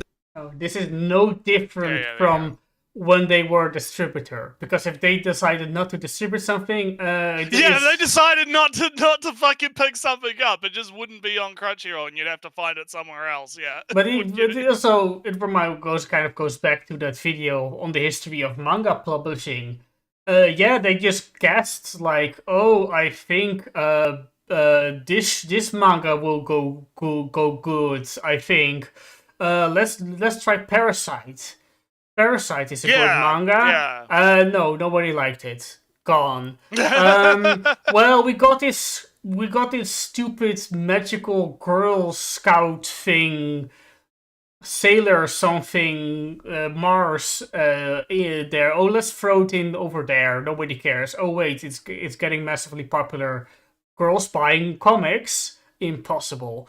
And then Sailor Moon was the basis for the success of manga going forward. Right.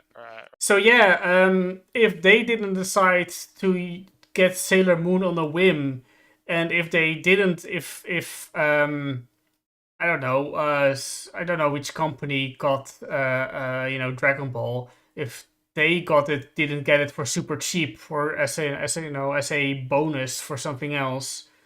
Dragon Ball would never come to the United States and probably stay like a Doraemon, niche Japanese animation or whatever. Yeah. But no, I think again he's overstating the influence that Crunchyroll has, I think.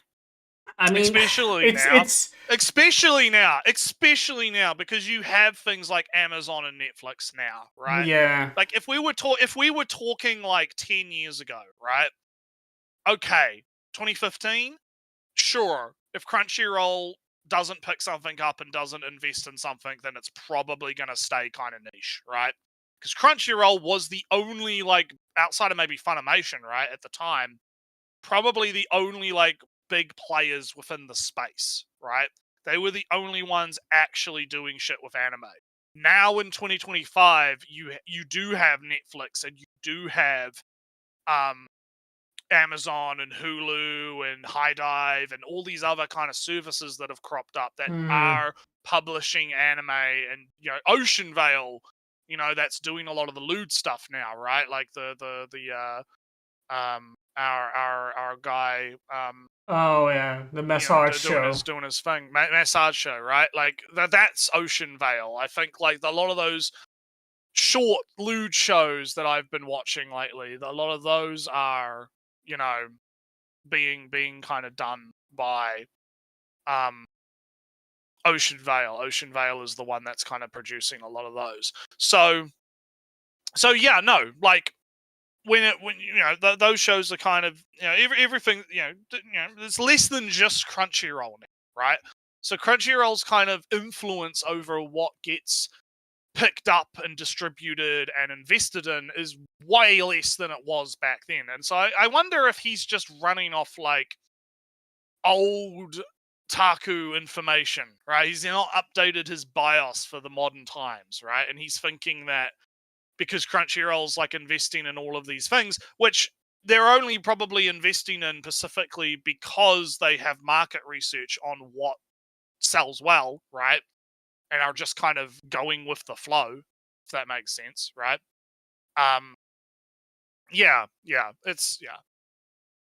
Let's see where he's going. Yeah. Or unless you've got something else to say about it. Well, yeah, but it's kind of he's putting some almost conspiracy level malice towards it, right? That's I am getting that feel. Because Yeah. you know, I'm not going to accuse those you know, to piggyback on that video again. I'm not going to accuse any of them as having some conspiracy against whatever good manga they didn't try to pick up. Parasite is a very good manga. I read it in its entirely, 100% illegally, but you know, still I read it. Yeah. Still read it. Yeah. I still read it. Good stuff. And that it failed in its first go. Should I invoke a conspiracy that they deliberately try to have a bad entry into the manga market and they didn't do it justice? Perhaps so. Maybe they didn't do it justice and whatnot. But it's not because of some grand conspiracy. The reason why they didn't pick up Angel Densetsu. You know, I like that manga a lot. I bought some volumes in Japanese because of Angel Densetsu because it doesn't have an English release. I like the manga very much. Very heartwarming story and whatnot. They didn't pick it up back in the day, back in the early days of manga publishing. That's not a conspiracy. That's because the first chapter, the art is super ugly, horrid actually. But then, so I wouldn't be surprised that they wouldn't. I would advise against picking it up on the art based on the art of the first chapters. But yeah, the art gets way better later or whatnot. But yeah, that's not a conspiracy. That's just a reasonable and logical decision making. Yeah. And Crunchyroll can have the worst decision making ever and be completely stupid, but that's a decision made because they're stupid, not because they have a conspiracy. Well, it's you know, businesses make stupid decisions based on bad data all the time, right? Yeah, or just bad opinions. Like, oh no, I don't like it, therefore I'm not going to allow other people to like it. Yeah. But anyways, Don exists in other places. Crunchyroll can decide we're not going to give it any promotion at all, and it's still going to do really well, probably to the annoyance of some marketing manager at Crunchyroll. And with that, they have this ability to sort of like steer the content of what we end up watching on this. Yeah, 1 second. they're steering the content, yeah. Oh, another conspiracy. Naruto, I caught that bit during my skimming, and deciding to put, at the very least, less advertising budgets towards a show that your competitors also have is a logical decision. Because you're kind of subsidizing the advertisements for your rival platform's show.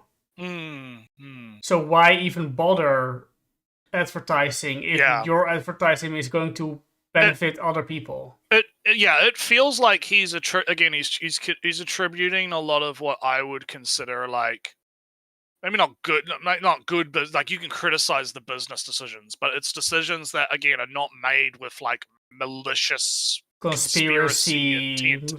It's just they look at, like, they have the guys in the suits, right? And those guys in the suits are like, all right, let's look at the numbers. Oh, Isekai is selling well. Let's invest in, you know, the stonks, right? We got to put our money in the safe bet to get the return on investment on the thing, right? And I don't. It's not this kind of like grand conspiracy type stuff. It's more of an, this is just how the chips have kind of fallen, right? Now I'm gonna go grab another drink because my drink just ran out. I don't want my throat to go to shit, so I'll be right back. And now he's going to start on the steering of the anime. No, I mean, if he's right, we don't know. He doesn't even know that anime is being steered because they keep co-producing, being on the board of producer, production committees on all these Naro shows. Does that mean that Crunchyroll has some conspiracy effort to popularize the Naro? No, I don't think so. I just think Crunchyroll sees Naro as the safest bet there ever is, and just puts money towards the safest bet. It's not because they love Naro or they want Naro to become even more popular. No, Naruto has been proven to be a success and keeps being successful apparently, and so they're going to put money towards the success until it doesn't work anymore. There's no need to invoke conspiracy in. I have returned. Yeah, Returned. there's no. I can come back from the conspiracy meeting. Where we Yeah. decided the conspiracies. No. With him going towards that Crunchyroll is steering anime, just because Crunchyroll is putting money towards the safest bet there ever is, Naruto, for the last 10 years or whatever, doesn't mean that Crunchyroll's actively promoting Naruto because they have some grand global conspiracy behind it. No, because Naruto is a super safe bet for 10 years, so why stop? Yeah, exactly. It does. But anyway, let's continue. Seasonal based towards, particular tropes, particular styles of show and narrative. Isekai and fantasy has been really big the last number of years. I wonder why that could be. You could give a multitude of different reasons as to why. It is very popular, maybe. It's a level of escapism because everybody hates our existing real world, and wouldn't it be great if I was hit by a truck and taken to some fantasy world where I could cast magic and have hot women follow me around for no explicable reason? Wouldn't that be great? Yeah, maybe that is the reason why Naro writers are writing Naros on it. Again, I think that we've had that discussion before, right? Talking about how you could make like a societal argument around the reason why it's popular. But the problem here is he's trying to fold that into his like little conspiracy around Crunchyroll promoting it, which doesn't work, right? Like again, you can make that argument, and I think it's an interesting discussion to have about how the societal influences the art, right, and that kind of thing. But I feel like he is kind of he's trying to make this weird sort of like, well, Crunchyroll is actually behind the scenes, and there are little hoods, and they're wizards manipulating Illuminati, No, I don't think that's the case at all. Are fantasies to cater to the modern audience of today, apparently. And because they do really well, and because they get watched very well, even if they're not talked about a lot. I mean, that's another thing, is that looking at some places that tally view numbers of the various streaming services, just because something is not talked about very well or is talked about a lot in a negative light doesn't mean that it's not being watched. Beginning After the End was a series that came out earlier this year, and people hate it. Understandably so. I believe the common conception about the series, the anime series specifically, is that it is a very, very poorly animated series that is not indicative of its source material, which apparently is a lot better. It would be surprising, I think, to a lot of people to hear that it was probably one of the most watched anime of the early part of 2025. Not really. I mean, One Punch Man right now, right? Yeah, I don't. How think many that a people lot are what? Because I think he's not considering the fact that even though it's bad, right, the animation quality is bad on something, a lot of people could be watching it just for the like, okay, how bad can this get factor? It's like, oh yeah, like people are not necessarily watching it because they think it's good. They're watching it specifically because it is bad, right?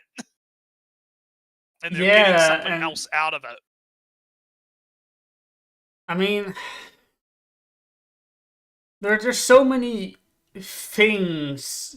I mean, there's so many reasons why somebody decides to, it's not worth my time, or, oh, I'm going to watch this one episode because it's super funny and hilariously bad, or it's just, there's so many, as many people as there are as many reasons why people decide to watch this one episode this one time or this entire show.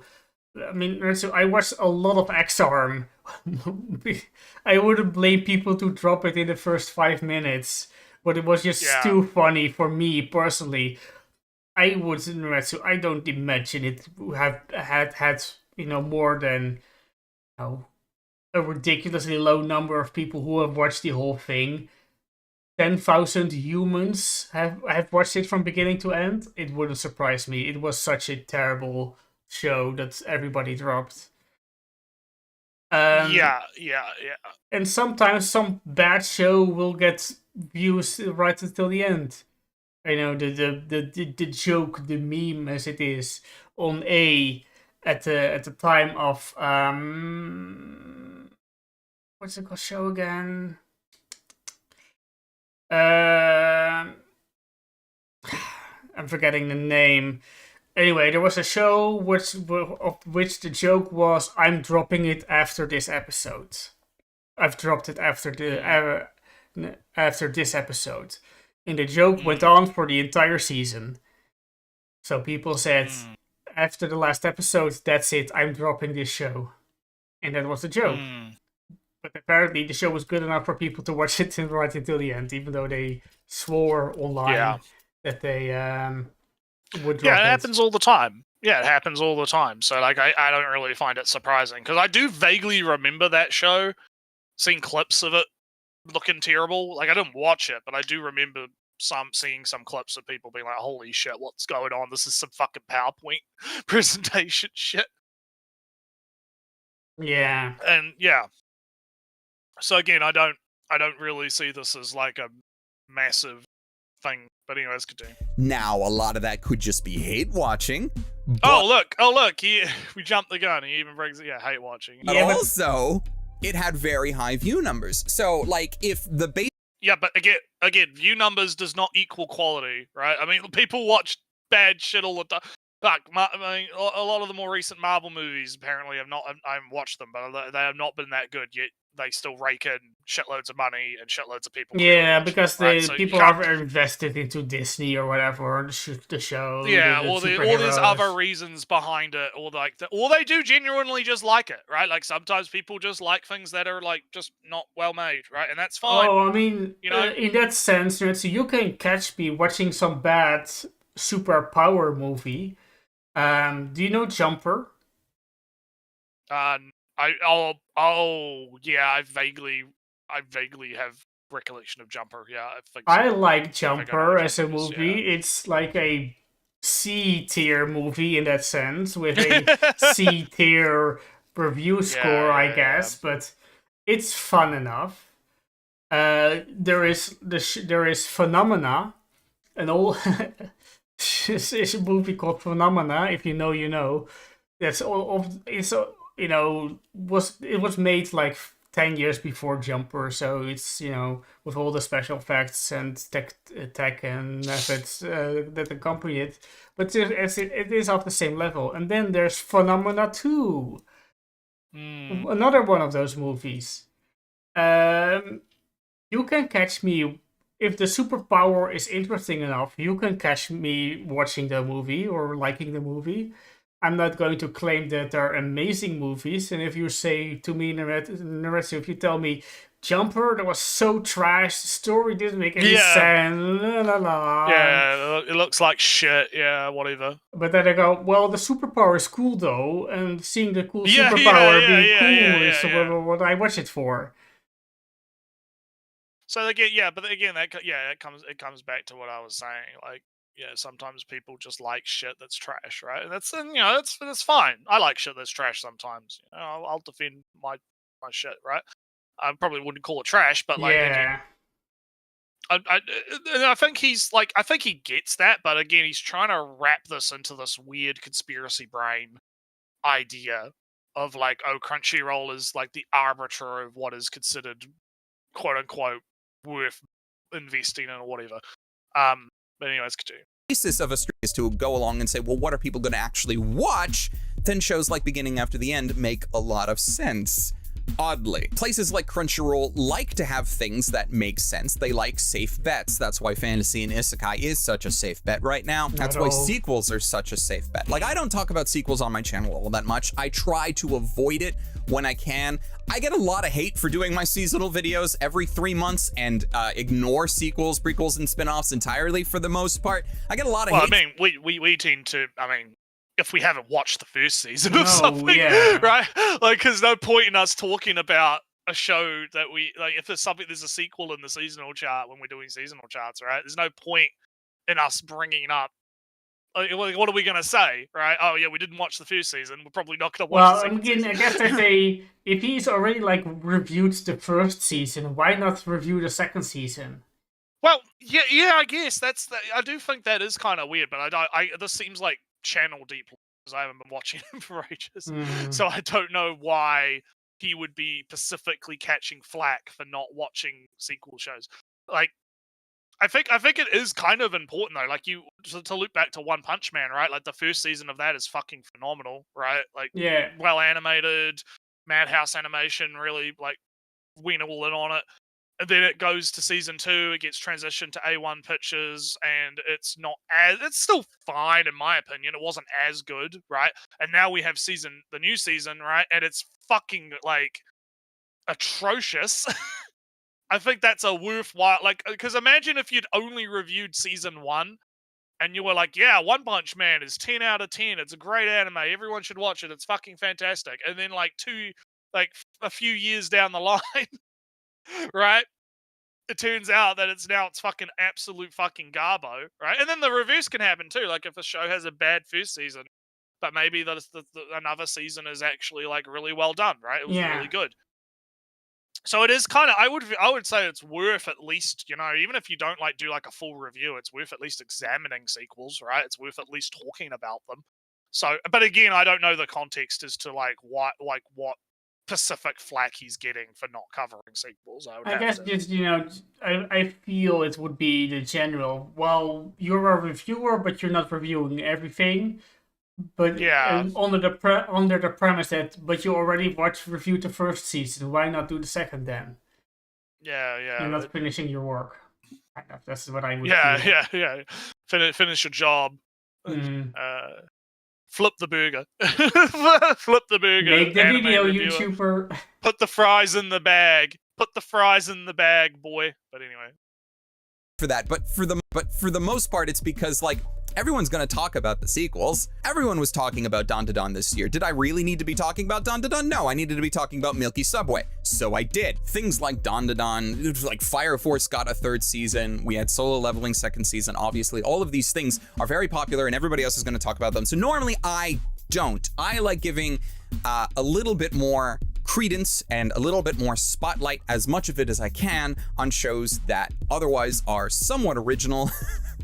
I say that, and of course someone's going to be like, oh, but what about all the fantasy and isekai stuff that you talk about? Yes, I know. It's original in that it's not part of an overall big IP or franchise. Yes, they I know, I guess he thinks he's important, I guess. Well, I mean, like, look, fair enough. Like, no, like, I'm not going to say that's... I get where he's coming from, right? I don't think that's necessarily bad. Like, if he wants to focus more on stuff that's, like, not, I get where he's coming from, right? I get it, right? I don't actually have a problem with this. I think this is fine. Like, if he wants to focus on... I think he needs to... Like, the language is a bit confusing because there's a difference between, like, anime originals, right? In terms of, anime that is a anime original and, like, a manga adaptation, right? But I do get... Even though his like wording is a little confusing there, I get what he means. I get what he's saying. He's like, okay, everyone's going to be talking about Dandadan and Fire Force or whatever, right? But I want to focus on the new stuff, right? The stuff that's just starting out, right? However, that does leave, there is a little bit of room there, right? Content-wise, like if I'm going to do a bit of like, armchair content, shit, like why not have a series where it's like, hey, let's go look at the sequels to some stuff, right? Like I reviewed this show back in fucking whenever. How's it doing now? Is it still good? Yeah, but I mean, Gouda is already kind of putting my thoughts into words before I even say it. He's kind of mind reading you. He's mind reading you. The Dutch cheese, the Gouda cheese. The Dutch cheese is mind reading you. Yeah. No, that he kind of... but, the problem is, yes, he kind of feels like he should put a spotlight on these niche, obscure shows from these small, tiny teams without any money or budget to advertise themselves. He says about Sony published anime, Netflix platform produced anime. I wonder what he's been, what's he been doing? Let's do a channel check, channel vibe check. Anime we can't watch anymore. 10 days ago. This is his most recent video, the one we're covering. So Yeah, I anime, saw I'm it. assuming that's going to be about like anime that's no longer licensed and you can't really buy it or whatever, you have to pirate it or whatever. So I watched Chainsaw Man. So we watched the Chainsaw Man movie. That's technically a continuation of the anime. Oh. He's cheating. No, He's cheating. no, it's a new medium. It's a new medium. It's movie and I watched every single new anime in fall. Okay, yep. Summer 2025 was overrated, so I watched the Demon Slayer movie. When main character do not equal protagonist, Uma Musume and Fate Rant. I watched every anime. A Summer. show I love, hate, Apocalypse Hotel. Lazarus and the Noose of Expectation, Solo Leveling. So, he did season 1 and 2 of Solo Leveling. Okay. Yeah, it seems like a lot of his content is just like I watched every single anime in spring. You know, New anime. The next Solo Leveling, roasting my audience's choices in anime. Was I wrong about too many losing heroines? No, I agree. Whatever, I guess. Ranking 15. Yeah. So I mean, yeah. I mean, I guess he's. I don't really feel like he's putting a spotlight on like niche shows, right? Like I'm gonna keep scrolling here because I'm looking for like, did he actually review Cleavertress or did he just talk about it in his like 1 hour long summary video, right? So this was a year ago. Cowboy Bebop retrospective, determining the best anime using numbers. I watched every anime of the That winter sounds kind of season. boring right now. So here's the thing, because when I remember this guy, right? He like if I go back to like, let me just do a massive scroll. 6 years ago. I go all the way fucking down to like 10 years ago almost. Like he used to do like, I'm gonna like do a first reaction. Like I'm gonna do like a full review of Konosuba, right? That's like 14 minutes. He did a full review of Erased. He did a full review of all these different shows, right? Like I look at his content from 10 years ago and it's like he's not doing the like, I watched every single anime in this season. No, he was deliberately picking out specific anime to cover, right? And he might do like a top 10 anime recommendations from 2015, right? And that's kind of like a summary, I guess, of certain shows.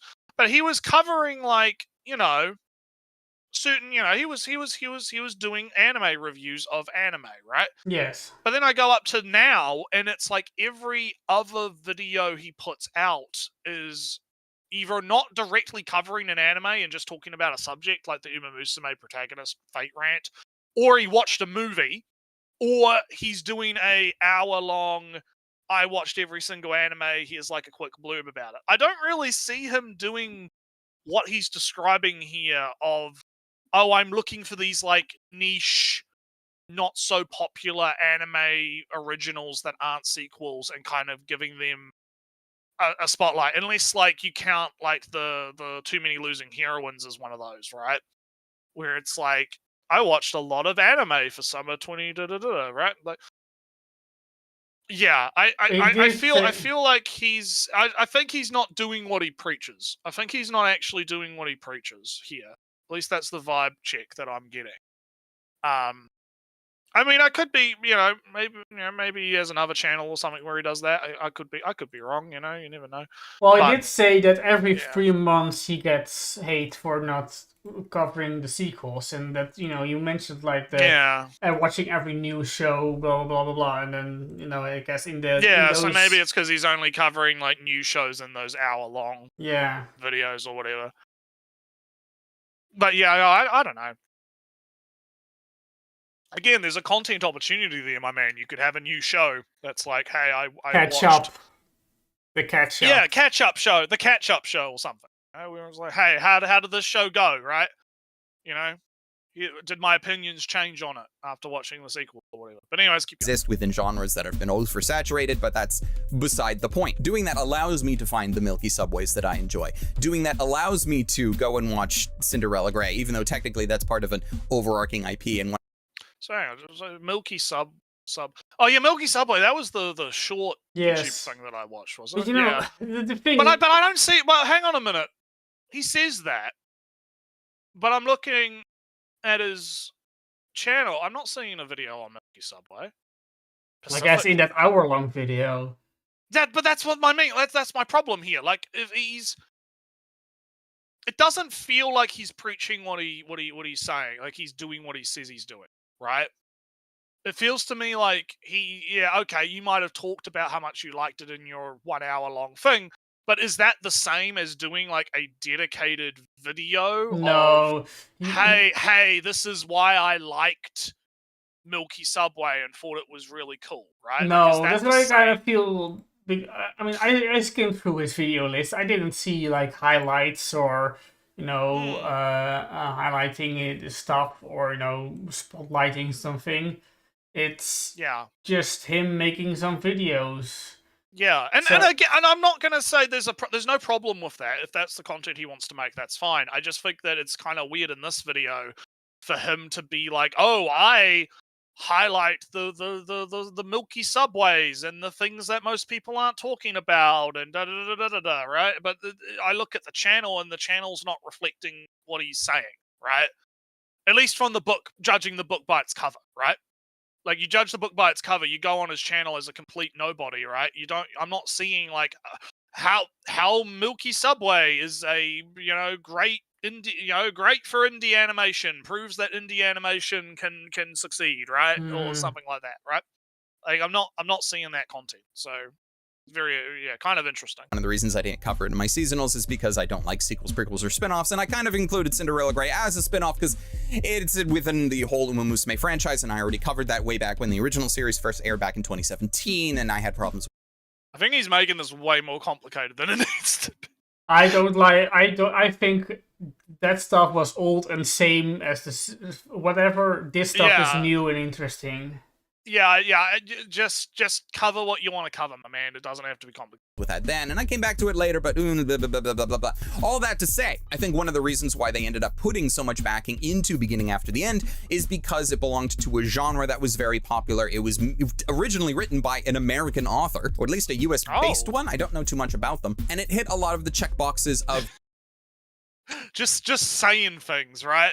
just I said it, so it must be true. Well, maybe it's true, maybe it's not. I don't know. It says it's written by Kanehito Yamada, so that doesn't sound like an American. It could be like... Or is it beginning... I mean, I think it's a beginning after the end, because I'm thinking he is talking about Frieren, right? Something. Maybe. I don't know. Again... just like, well, maybe he's American. I don't know. Maybe. Maybe is he talking about Frieren just to be sure, right? Because no, he's talking about Beginning After the End. What's that? Beginning After the End? Yeah. Is it a currently airing show? No, it was one that Beginning After the End isn't written by a Japanese person. Gouda's fact checking. No, but when did it air? Where?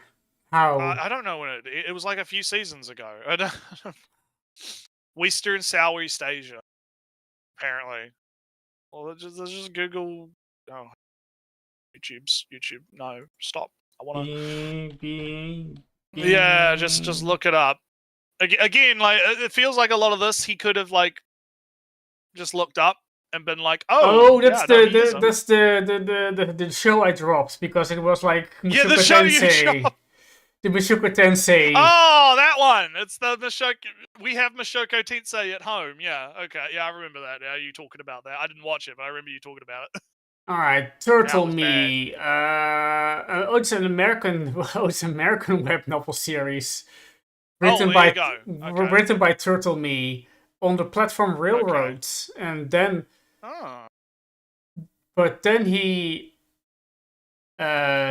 migrated to another platform, a webtoon adaptation by another guy, Federation. Yen Press started the webtoon. As they do, yeah. Oh, so it's from a webtoon into it's a web novel into webtoon into anime. Interesting. Okay, well, But but again, I feel like he could have just looked that up and been like, oh yeah, I know for sure that he was an American or whatever, and instead of doing this whole like, well, maybe it's true, I don't fucking know, I'm just gonna say it anyway. yeah. My source, I made it the fuck up.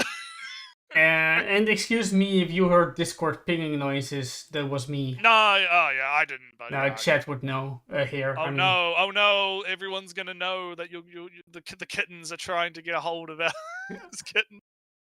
The poor kittens. No. They want my attention. Yeah, they want his attention. But anyway, let's keep going. Things that would do well. It just so happened that the production did not meet up with the expectations of the fan base. But you can see why they backed it though, right? It had everything that you would think they needed. And then it actually performed probably to their expectations. I don't actually know what those were, but considering again that it was one of the most streamed anime in the top part of this year, it probably was a success from that metric. And then, you know, there's probably going to be some executive that's just like, okay, well, a season 2 could work then, you know, if maybe it was fixed up a bit in the production end. Or not. Maybe its jank will be a selling point in the future for another season. Who knows? But when I come in and I say, hey, Crunchyroll likes making shows for thee, not for me, largely that's because while I have begrudgingly come to accept the isekai genre, I'm not necessarily a hater of the genre as a whole because, you know, it's just what is out there right now. I like more or less all anime, with some genre exceptions, and isekai is one that I have begrudgingly sort of come to terms with, and I like certain things about it and I dislike other things about it. And so I can look at everything kind of on its own merits. You should know what Noro is. Yeah. Again, I would expect some 1,000 sub anti-tuber that we're bashing because we're bullies, right? I would expect them not to know what Naro is, right? This guy's been doing this for like 10 years. Too long. Like when was his first video uploaded? I wonder. I'm kind of curious. I'll go back onto the channel. I'll just scroll. Infinite scroll. Let's go. God, I love the G502 mouse and the infinite scroll. It's great. Let's see. We're at 8 years, 9 years, 10 years, 11 years, 12 years. Oh look, there's some Potaku stuff. Look at that. Look at that. Classic. We're going real classic. Sword Art Online review 12 years ago. Wow. Fucking. Death Note 15 years ago. His first anime review on YouTube. 15 years ago he reviewed Death Note. 9-minute video. This man has been at it for 15 years and he doesn't know what fucking Naruto is in 2025. You know, over 579k subscribers, right? Like again, I would expect someone who's relatively new, fresh off the COVID anime train or something, right? Yeah, or just to not know what Naro is, right? To not know what Naro is, and even then, I know that there's some people that have tunnel vision and have other things where they just they just don't know, and it's not. And it's not like it's something that's actually, and again, that's a problem, is it's not something that anime YouTubers actually talk about and promote that much, which even though they should, right? Because they are the guys that are giving information, right? To, spreading the information around. But when it comes to our man here, no, I'm sorry, I would expect you to do some research at this point, right? To understand what's actually going on, where this is coming from, what it actually is, right? Because, and there's the fact, if you still don't like it, or if you begrudgingly accept it, right? That's fine. There's nothing wrong with that. My issue is just the lack of, I guess, knowledge here. Like he's it's very weird to me. It would be like if, Joe didn't fucking know about something. Yeah. With his if big, Joe was words. talking about stuff like this, yeah. If Joe was talking about stuff like this guy is, it would be like, what are you doing, Joe?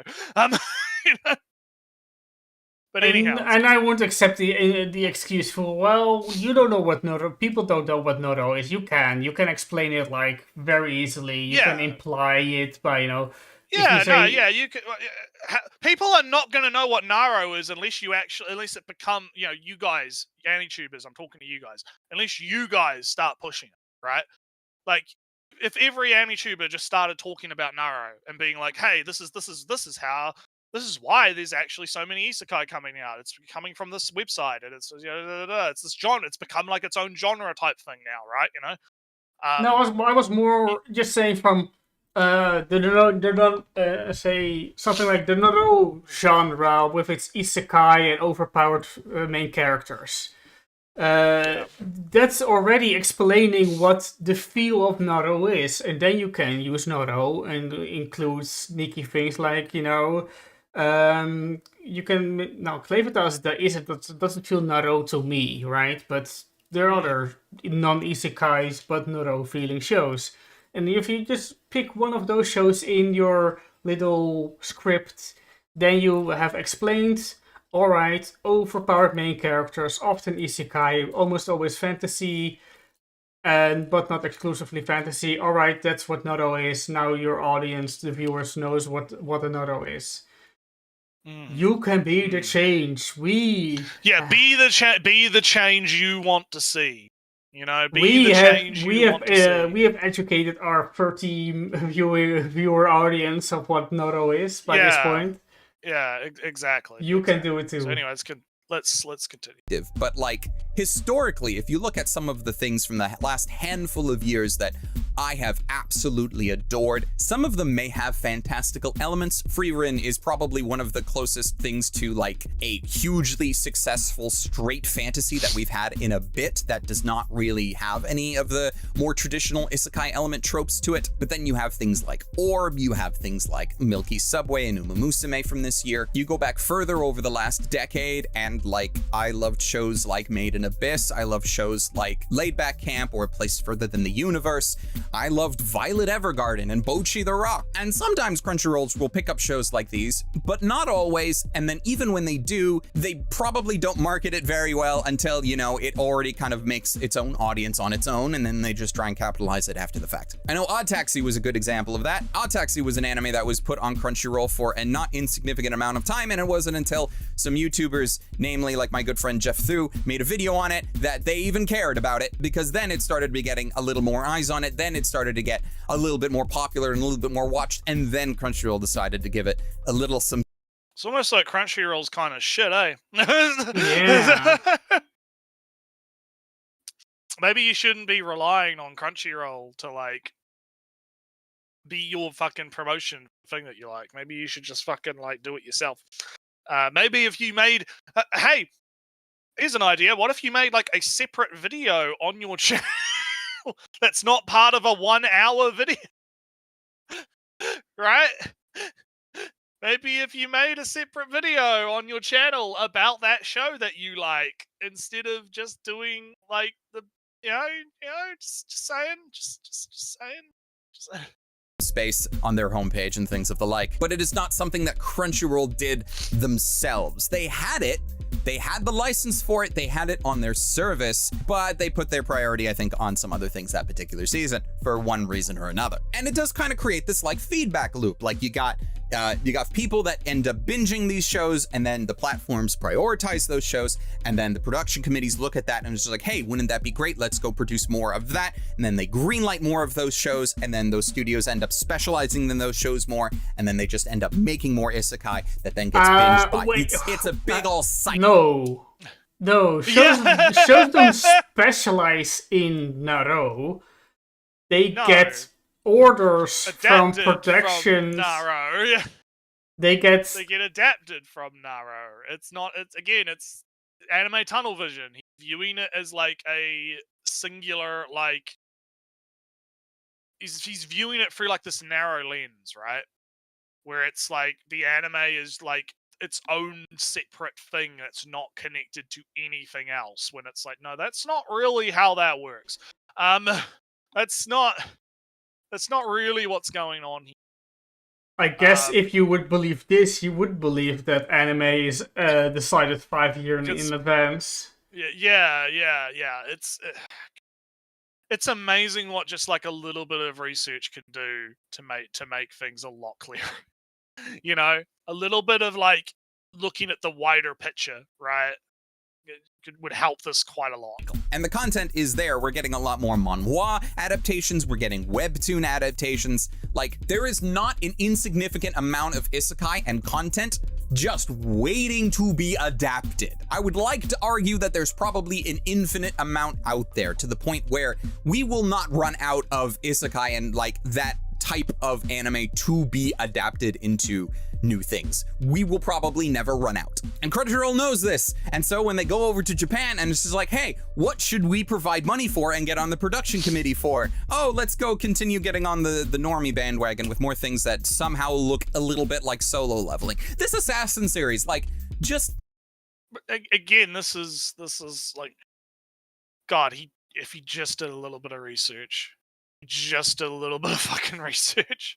Yeah. It didn't view this as like a fucking like singular thing, right? Didn't view it in this narrow like anime only kind of view, right? I feel like that would help this a lot. he would be able to better because he's going off a vibe, right? He's doing the vibe thing where he's like he's feeling a vibe. He feels, oh, all of these anime are getting made that are all these isekai that are all kind of similar, and Crunchyroll is putting money into all of these anime that are all kind of similar. What's going on with that? I've got a vibe, right? But then instead of actually doing a bit of research into, okay, why are these things popular? Again, we looked into this Assassin show and we found out, oh, it's sold like 1.5 million copies. It's been in production. It's been made since 2017. It's probably got quite a community around it, right? It's a pretty big IP, I guess, right? Kind of. Makes sense why it would get adapted, right? Makes sense. It's not just coming out of nowhere. The anime wizards did not just materialize the isekai using a summoning circle, using like AI Jesus or whatever, right? It's not an AI generated anime, right? To use modern terminology. Like just a little bit of research into this, right? He could make the same point that he's making, right? About these businesses are making decisions to fund things that I'm not personally into. How do I cope with that, right? He could make the same point and be significantly more informative and accurate in what he's saying if he had just done a Google search, you know? Just done a basic bitch Google search. Yeah. That's all he needed to do.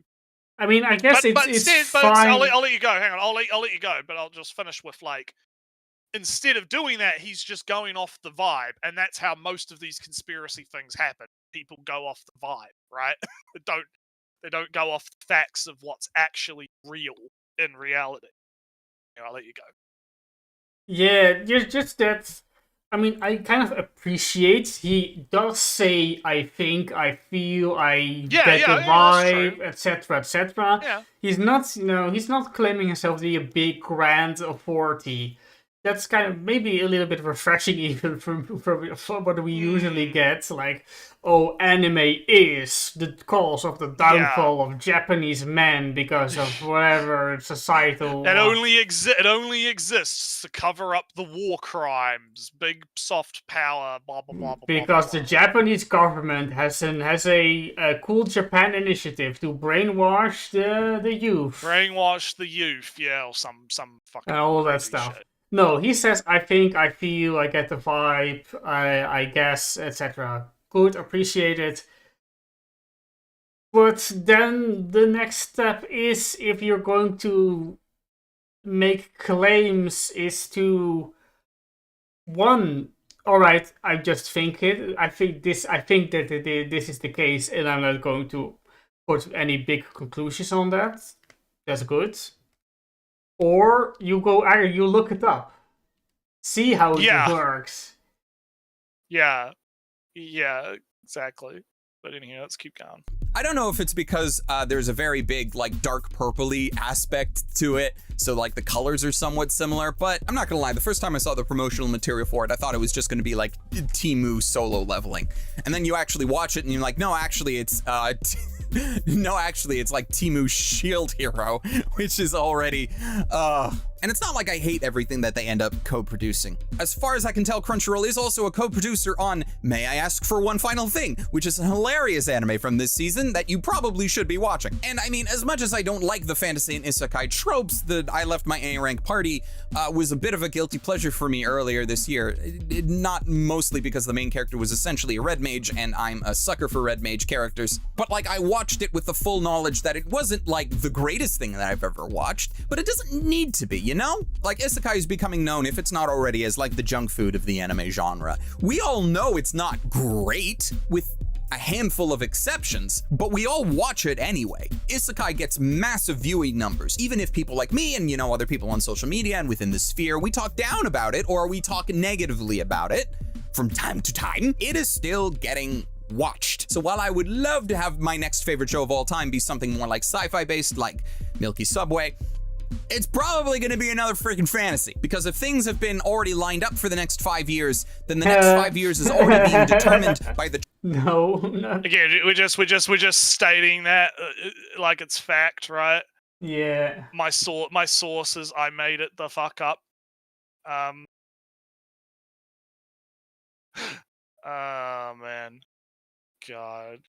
Well, let's see if he keeps his conspiracy, or just because of the, you know, the show set to pipeline 5 years, because that makes some sense. That makes more sense. Yeah, like yeah. But anyway, let's keep trends of today, which itself was being determined by the trends of 5 years ago. Like, if we're already looking 5 years ahead into the future, if anime productions... That's not so much the case. I mean, the trends... but then no, it's inconclusive, because if he goes by the trends of anime today, no. If he goes just the trends of what's happening over there, yes. But inconclusive. Yeah. And it's always hard to predict trends. Like, I remember when I was saying, like, oh, revenge stuff is going to be the next big thing, right? You know, because that was what Joe was kind of talking about when he was interviewing authors, right? Like, revenge shows after, you know, redo and type stuff. It was the dungeons. Oh, yeah, the dungeons now I'm remembering. Yeah, it was a while ago, right? It was a long time ago when we talked about that. It was, even I'm forgetting. Because I remember I had said something along those lines about how I thought it was going to be like revenge type stuff was going to start to kind of, and I'm still reading a few of those types of manga, right, that are, you know, have crossed my radar, because a lot of those show up. And so there's a lot of those kind of revenge story mangas in the ether, right? And those are the things that it obviously might end up getting adapted, right? Is these kind of revenge stories that are kind of just floating around in the primordial soup, right? And so it's fun to make these kind of predictions based on, you know, vibes, right, and stuff. But I think my problem with this is, again, he's like just acting like that's a fact. Like, oh yeah, they've already decided 5 years in advance what every single anime that's ever going to come out is going to be. No. Right? I don't think that's the case at all. So yeah, we're almost there. We're getting there. It was already booked years out. How many of the anime that were coming out today were in production pipeline in some way, shape, or form back in 2020? Who knows? No. Well, we already covered that. No. We already covered that. No, that's not actually how that works. Usually it's like, what, a year to 6 months or something? Yeah. Right? Pre-production.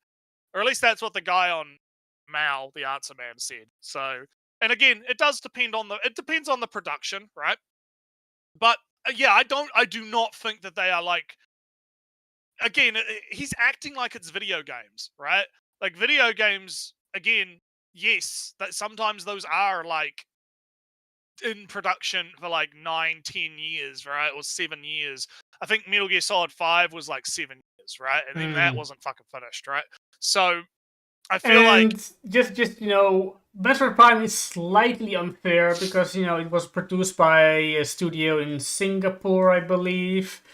But then, you know, they took like 3 years and it wasn't coming together. So Nintendo said, "All right, that's it. We're scrapping everything." Retro Studios. Fuck you. Retro Yeah, Studios well, yeah. can It's buy like it. I said. And- It's like I said. It depends on the production. Right? Yeah, It but really, the you thing, you can't. just to finish Retsu, they restarted Oh, completely. So they reset the clock. Production starts at 0, and from this point onward, you can have to count 5 years. And lo and behold, 5 years later, +3 because of the failed production beforehand. Metroid Prime 4 is coming out. So yeah, 5 years Right. is kind of the default by these days. So again, it's one of those things where with anime, I don't think it's like 5 years in advance. I think that's kind of ridiculous. I think that's a Yeah. But anyway, an insignificant amount, I'm willing to bet something to think about. Now, maybe it wasn't always like that. There was probably some point where things were a little bit more reactive, but the thing that I worry about most is kind of a staleness. Like, if we are seriously already, if we've already seriously decided what the next 5 years of adaptations are going to be.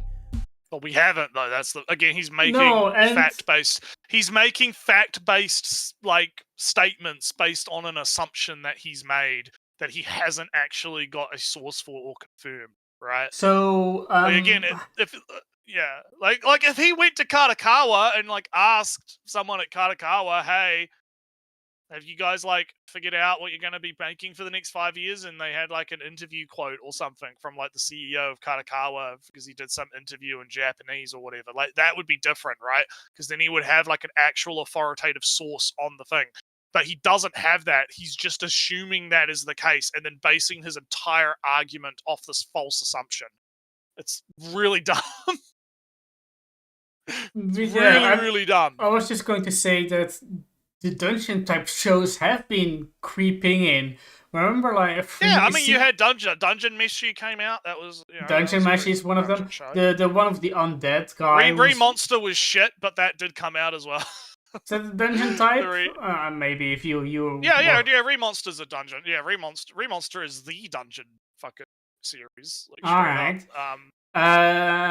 I would think it's in different categories, but there's a debate for another time. But whatever. I mean, it's all about him raiding dungeons and getting stronger and fucking shit. So yeah, all right. That sounds more like it. There's the guy with the undead who was going into dungeons. There was the the deadpan assassin thief girl that was recruited by a dungeon master to help manage the dungeon and all the things that go into a dungeon management. And there was like another show, maybe even like this season, that was also dealing with managing dungeons. The dungeon shows have been coming up and have been happening, but it's been a slow process, and they sometimes kind of blend in with the isekais.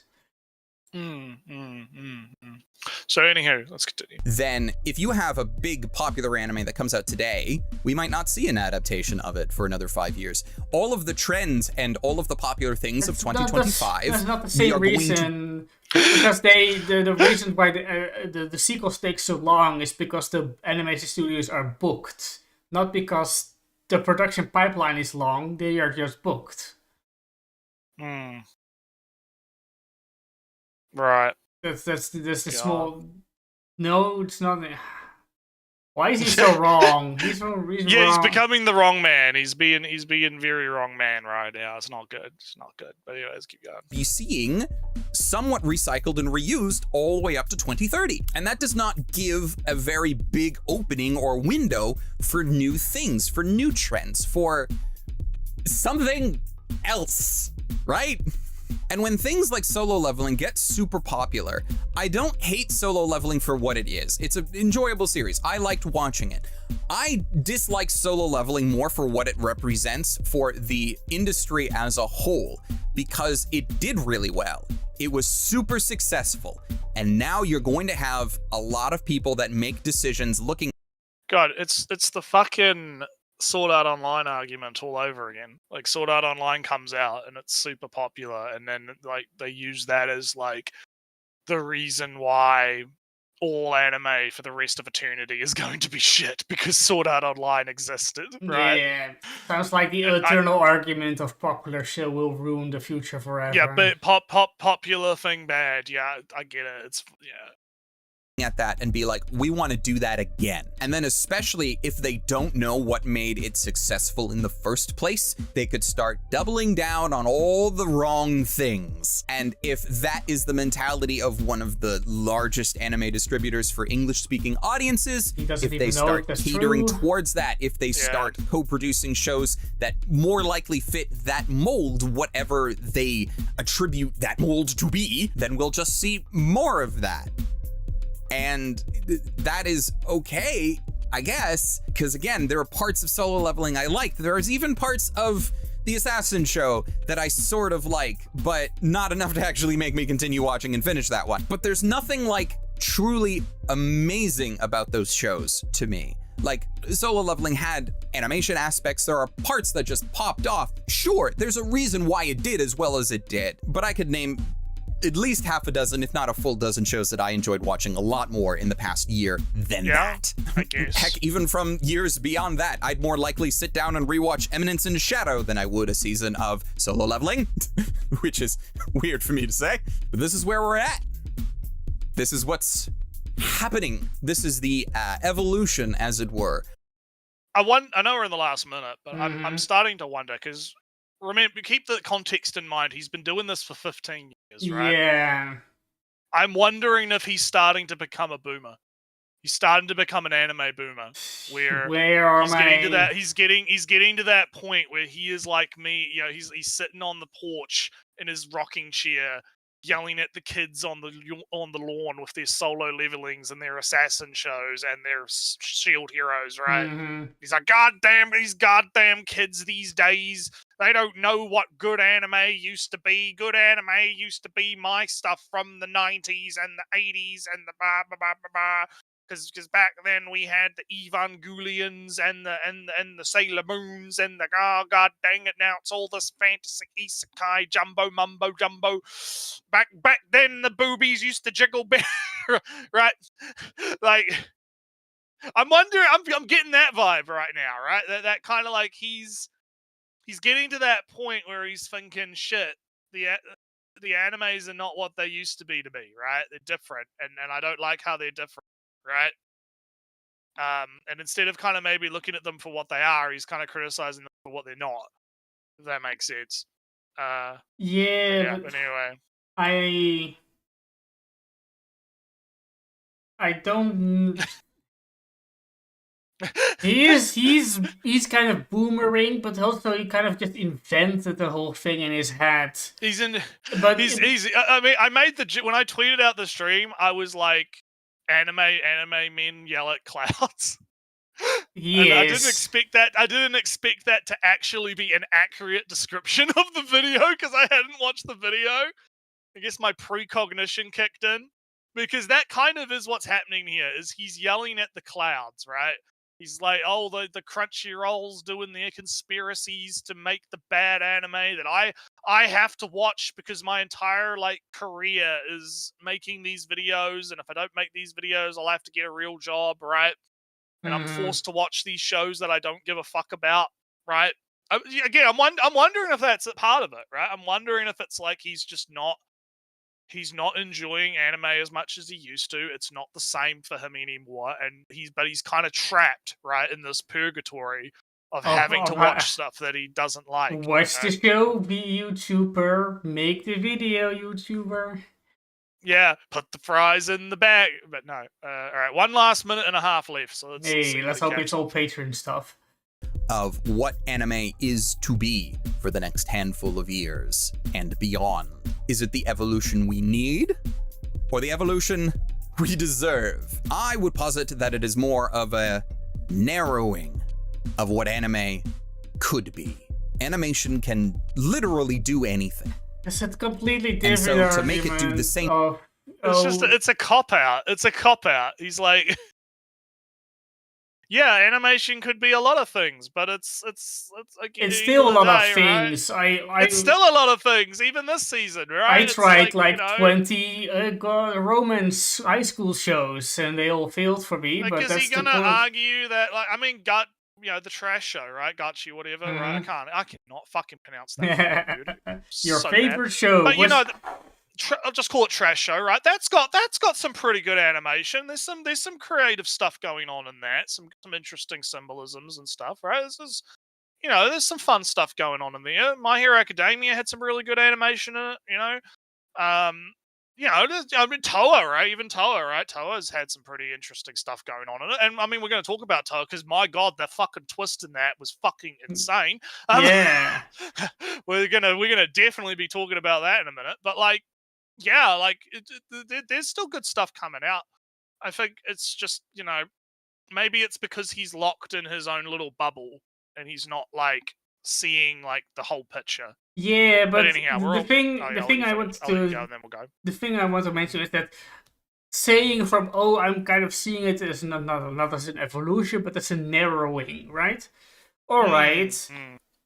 If evolution is going with the trends, and trend change, and etc., and it's natural, and tastes and generations and all that stuff, and societal conditions that make certain stories more acceptable to the general audience, blah blah blah blah blah. Who cares?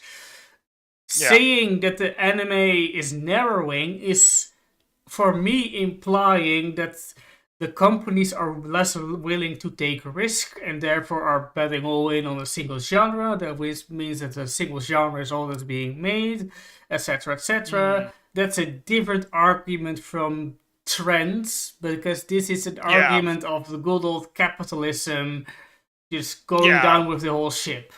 That's something different. Market research, boardroom suits deciding, different from just old trends, changing of the generations. And yes, he touched that upon throughout the video, but if he was going to make this argument over I'm getting old, there's a lot more isekais these days, then he should have made like 2 videos or laid out 2 premises instead of this vague conspiracy posting he did. Yeah, the video is not very focused. He needed to focus the video a bit more. But anyway, and maybe he did some research beforehand. Yeah. Over and over again. Constantly. Just seems like such a waste. Ooh. So thank you for watching and enjoying the video. Hit the like button if you enjoyed, subscribe if you haven't, and also a thank you to all of the viewers over on Patreon all those Patreon boys. Look at them. Hey, food and get Jacob even more and more nihilistic is subscribing it right now over this style of entertainment that I enjoy talking about and have been talking about for a very long time. Of course, special thanks to patrons like Omar Showman and Ross Emerson, Hector Montemayor, Aiden Siriamical, and Ryphen Bonaparte. For all of the normal reasons, you guys are absolutely amazing. Thank you so much. And now I need to find something to make myself feel a little better. So in my stead, please go and watch more anime and stay frosty. I mean, we do. Then one. No, stop. Not again. This is not a YouTube short. Don't play the same stuff again. Yeah, stop. All right. Anyway, the video was not great. I think he's a bit unfocused in this video. He kind of repeats himself a lot. Needs to do some more research. Needs to, not base his whole argument off a faulty assumption that isn't proven. The whole 5 years in advance thing. I think that his overall message and vibe, his point, I can understand where he's coming from. It's just he needed to cook the point a little, right? Because his overall point of, hey, yeah, there's a lot of this isekai coming out. I'm not really into that. I've kind of begrudgingly accepted it, but I'm not super into it. Why is that the case? Is an interesting question, and we've talked about that question a lot on the show, right? It is an interesting discussion point, and I would love to see AniTubers actually kind of dive into it. But just like with this video, they never tend to like go past the surface level, right? And that's kind of my whole issue with this video is it's very surface level analysis of the situation mixed in with some weird like Crunchyroll conspiracy theory type stuff. But anyway, I'll let you give your final thoughts because I actually got to take a piss, and then we'll talk about anime. Talk about anime. So yeah, the conspiracy feeling started pretty early on with the general it was just a vibe of they them they decided etc. And yes, I suppose that the thing of just placing it on safe bets again and again is a narrowing of sorts. Maybe I was a little bit hasty in saying that this should have been two videos that were two different premises. But I really did feel like there were two semi-vague points being made. One of Crunchyroll just throwing money into isekai again and again, and at the same time overlording the tastes of mankind by picking and choosing like a bored king. Oh, today I feel like a high school romance. The peasants can have that one. No, that's not how it goes. And all the minor stuff of them not advertising Dan, that's not, like we said, not advertising Dan is not a malicious act. It's a kind of it's I guess it's kind of stabbing yourself so that the enemy cannot take your life or whatever, or it's in a far lesser degree, right? I mean, it's also kind of funny because Cleavatris, right? They were advertising that quite a lot on Twitter, Mhm. and also they do have like a clips channel, Yeah. where they post like clips from shows, and I think I even remember Yeah, bringing you this up when we talked very about much it. didn't like a thing. Yeah, because the way they were advertising it was they were advertising it like it was some generic fucking like hype moments shown in whatever, right? When that's clearly not what Cleavatris is, right? Mhm. So the question then is, do you actually want them to fucking advertise the show? Right? Do you kind of want them to do it? Just yeah. Anyway, there were, so just to round up, right? There were like two different thoughts in this video. One of them was kind of a Crunchyroll only betting on safe isekai, actually, shows, and that is a narrowing of the whole, anime spectrum. And another one is one of Crunchyroll. The peasants can have this show this season. I think they would be quite pleased with my selection for them. Not that they have any choice after all. Ho ho ho. Something like that. But that's a different thing, and I suppose they can be both true at the same time. There's nothing, contradicting those two. But he's kind of just, going in and out and left and right into these two different points. And he kind of maybe should like a bullet point 1, 2. These two are the things are the reason. Again, it comes back to the video feeling very unfocused. Like, and of course, them being wrong a lot of him being wrong a lot of the time doesn't help.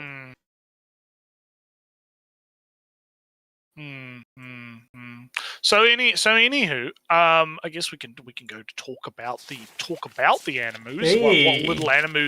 What little animus we have left to talk about. Well, it's like a one big list, right? Because the because we pretty much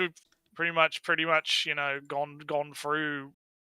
Weeded out most things. One Punch Man is on there twice. Which one should we go through here? Or this is our drop / not talking about show. That's what. Well, not quite. So I guess okay. Yeah. So One Punch Man. Yeah, One Punch Man's still kind of trash. Not really going anywhere. I mean that there's some fights going on and some fun stuff, and I feel like it's not I think people are kind of over. Like, there are definitely points where I can see when you compare it to like the manga and like fan animations, right, where you can see, yeah, this is definitely low quality, but I do still hold that I think people are kind of over exaggerating how bad it is. You know, it's still on that. If we're going to use the Berserk 2016 3D scale compared to like, I don't know, good animated show, it's still like a little bit above Berserk 2016. It's not. Hero Aka, big fight, big fights. They win, kills the bad guy. Big, cool. I Now we're in, saw a like, clip on one of the medias that Big- I watched, and it was yeah. like the explodey guy flew his arm grenades at the guy who has a tongue that was like a Yeah. chain whip metal thing or something, Yeah, and the things exploded in midair or whatever. So now we're in like epilogue time. Big Oh, right. epilogue. Yeah, because find out what happens after the baddie's been done, right? And I think the last few episodes are probably going to be just, apparently it's 11 eps, so actually the next episode's the last episode, apparently. I wonder, it's kind of interesting that it's 11 episodes. So apparently the next episode's the last episode, if this is to be believed. And people obviously, there's like drama because the Endeavor, who's the fire guy who was abusive to his family and whatever, like, he doesn't actually get punished as much as the literal son that was murdering fuckloads of people, right? So yeah, yeah, but there's not really much to talk about with that drama. It's just dumb, people being dumb. But overall, My Hero Academia, it seems like it's going okay. I can't wait to see Deku put the fries in the bag in the final episode. It's going to be great. So Vampire, I actually haven't caught up 100% on Vampire. I'm trying to remember what was the last episode I watched. I think it was the one where she's like, what one was it? It was the one where like they were doing like the news interview or whatever, for her or something like that. It's okay. Like Vampire, unlike Alma-chan, which I would say I've kind of dropped at this point, sadly. Even though it's not bad, even though Alma-chan isn't bad, I just haven't had the like desire to want to kind of keep watching it.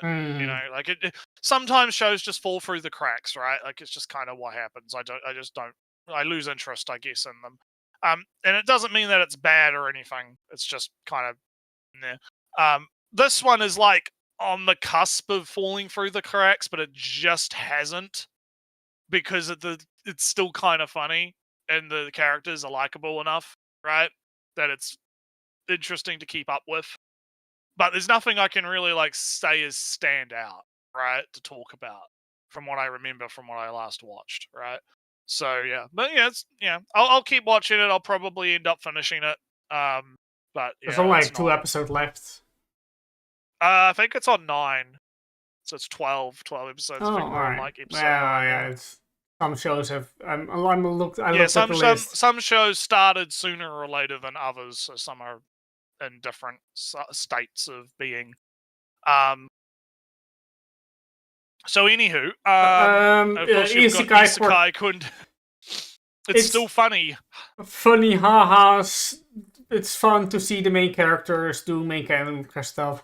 Also, there has been developing, but multi-arc setups have been multi-episode arcs have been set up, and consequences have been following from episode to episode, which is new. Oh, hey, we're going to place these flowers and we're going to grow the flowers. And that was like episode 3 or whatever. And suddenly it's relevant in episode 9, episode 8. That's odd. That's strange.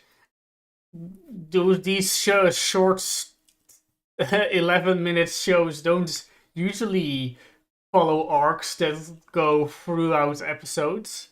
So, Netsu, I might... No, it's not going to happen. But I might be forced to talk about it more, since there's plot going on instead of just comedy. But that's my status update. There's actual plot happening, Right. And the funny is funny. Yeah, haha, funny, haha, funny, good. Right, on to the stuff that's got a bit more to chew on. Yeah, and including One Punch Man again, apparently. Yeah. Well, it's fine. So and, I guess and Hero Academia again. I guess I'll do Trash Show first because I think Toa's going to probably be the one we have the most to talk about.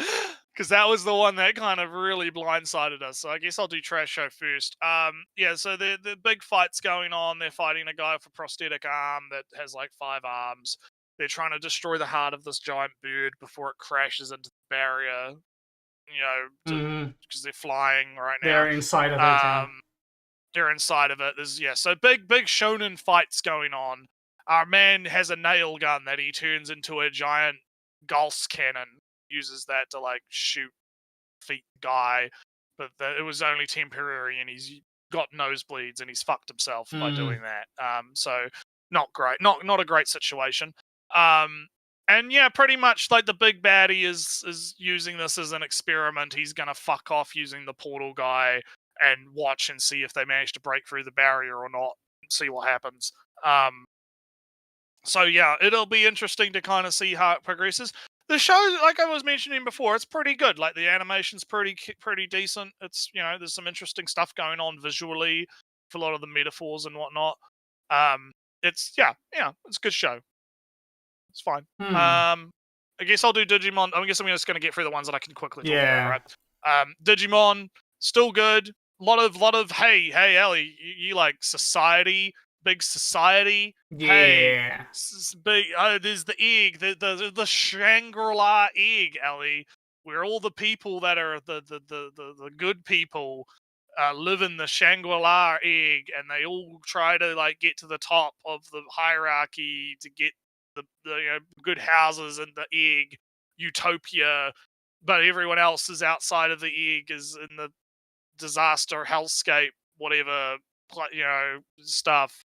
Oh no, your dad committed fraud. He's kicked out of Shangri-La. Oh no, your whole family is fucking ruined. Big. Oh yeah, big. Yeah, so big societal commentary, monomity stuff happening in the old Digimon arenas. So it's interesting enough. It's interesting enough. Gonna see how it progresses. Yeah. So let's do. Now I don't. The last episode of the massage show that I watched was the one where they're in like, it's the one where they're in like the spa, because he's with the volleyball team and he's been helping out the entire volleyball team or whatever. And the red-haired, black-haired chick in the back there is like in the hot tub, not hot tub, but the hot spring with him. Yeah, and they're about, she's going to massage him or something, and it's going to be like a reversal on the stuff. I haven't watched the most recent one, I don't think. No, I think that's the recent one where. Is that the most recent? I don't know. Because it ended with a cliffhanger, if you remember. Yeah, it did. It ended with, oh, she's actually fucking a natural at this. Oh shit. No. All right. So, but. I've not really been feeling all of these characters except like the shy girl and the soccer girl, which the soccer is the favorite, my favorite, because the show, funny enough, makes the guy rather asexual, right? Yeah, because he's been told deliberately, if you fuck around, you're fucked, right? Yeah, right. But. So he's deliberately trying not to do. But he's too good. He's too good at it. It doesn't make it very story-wise. Yeah, he's a bit too unfazed. I mean, he was getting a little bit phased when like the boobs on the back, right? But then it immediately went into, oh damn, she's good at massaging this and that she's point. Good at massaging, yeah. And if both of them aren't, feeling any sexual or sensual tension, then neither am I. It would be just two naked people without any bother about it. And then we're all right. Right. Because What's the I exciting? get where you're coming from. Yeah, yeah. I don't necessarily have that issue, I guess, but I do get where you're coming from, even if I feel I it's mean, fine, it's right? 2B can be sexy all she wants, but when serious plot is happening and when big fights are happening, I'm not going for the skirt fluttered, whatever. No, the big attack is coming. Dodge out of the way, 2B, Mm, and do a counter hack. Or when mm, Kill la Kill fights, or strike witches. I don't mm, care about the mm. panties right now. There's plot happening. There's story Right. exposition happening.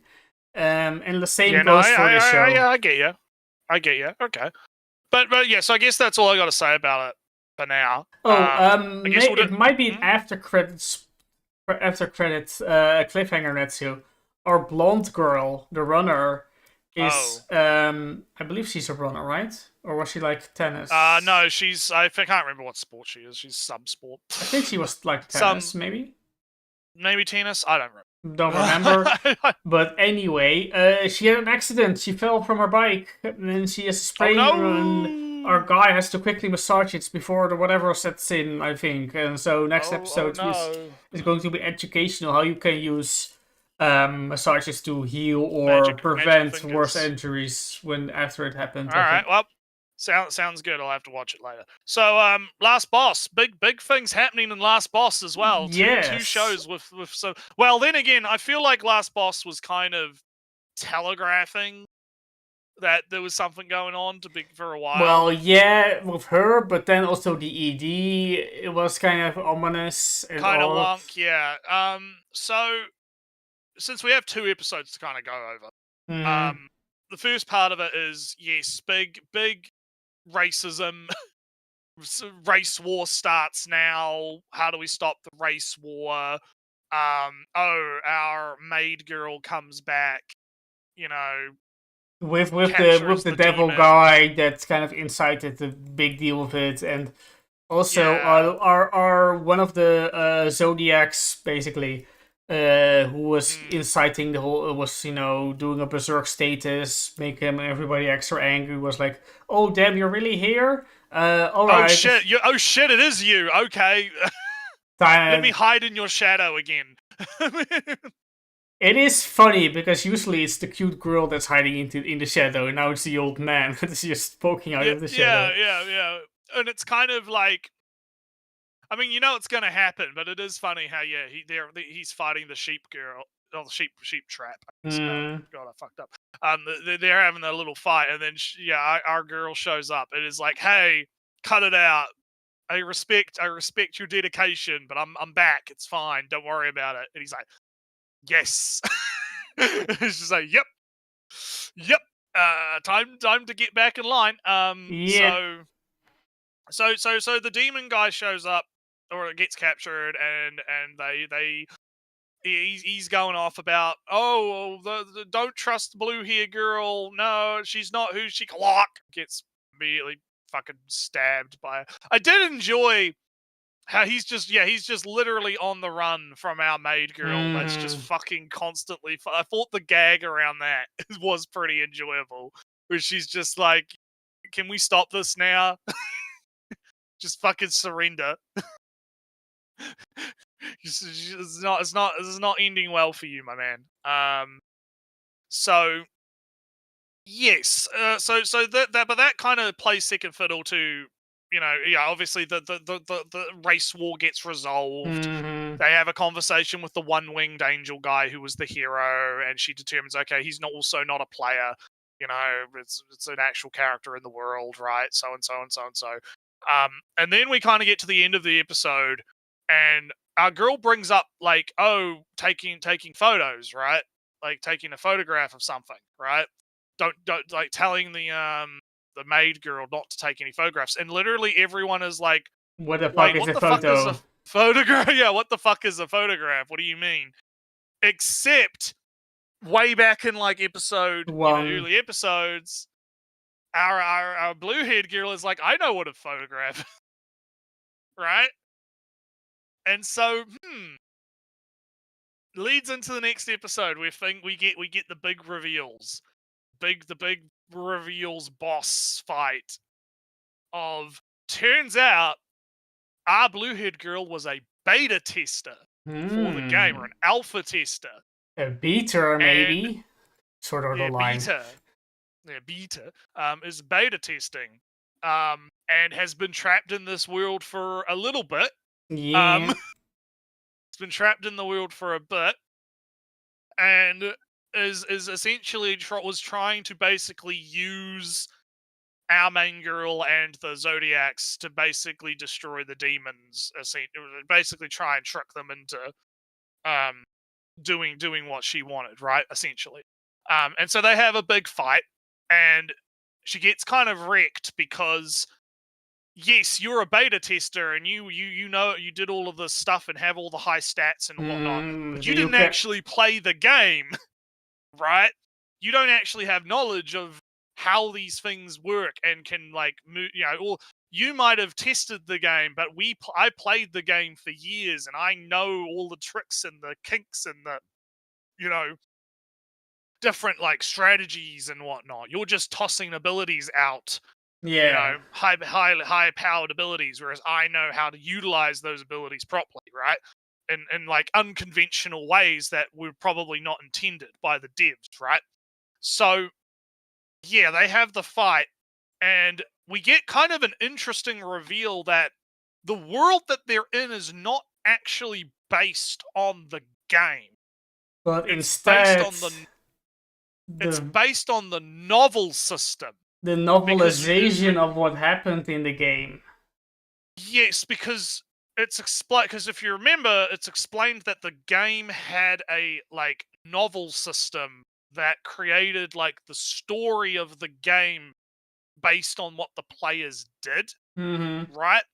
So all of the, like, stuff that they did in the game was translated into this novel system, and that is what the world that they're in is based off. And this realization is actually really important, because while both Blue-Haired Girl and our main boss girl are familiar with the game and what happened in the game, yes, they're not familiar with how that was translated into the novel system, right? Yeah. And how things have kind of been adapted, which I think is a very fascinating, like, angle to take this, right? It's actually kind of creative, in my opinion. Because if this was like a lazy, let's say this was like a lazy Overlord, I know I joke about it all the time, but it's an Overlord at home rip-off type thing, right? We look at Overlord as the direct comparison. They're in a world that's not really based off it's like they were taken from the game and put in a different world, right? This is kind of like that, but at the same time, it is based off the actions that were taken in the game, just adapted. It's like if you were in a manga and then you got put in the anime adaptation of the manga, right? Yes. With all the differences and ways that it's animated and all that kind of stuff, right?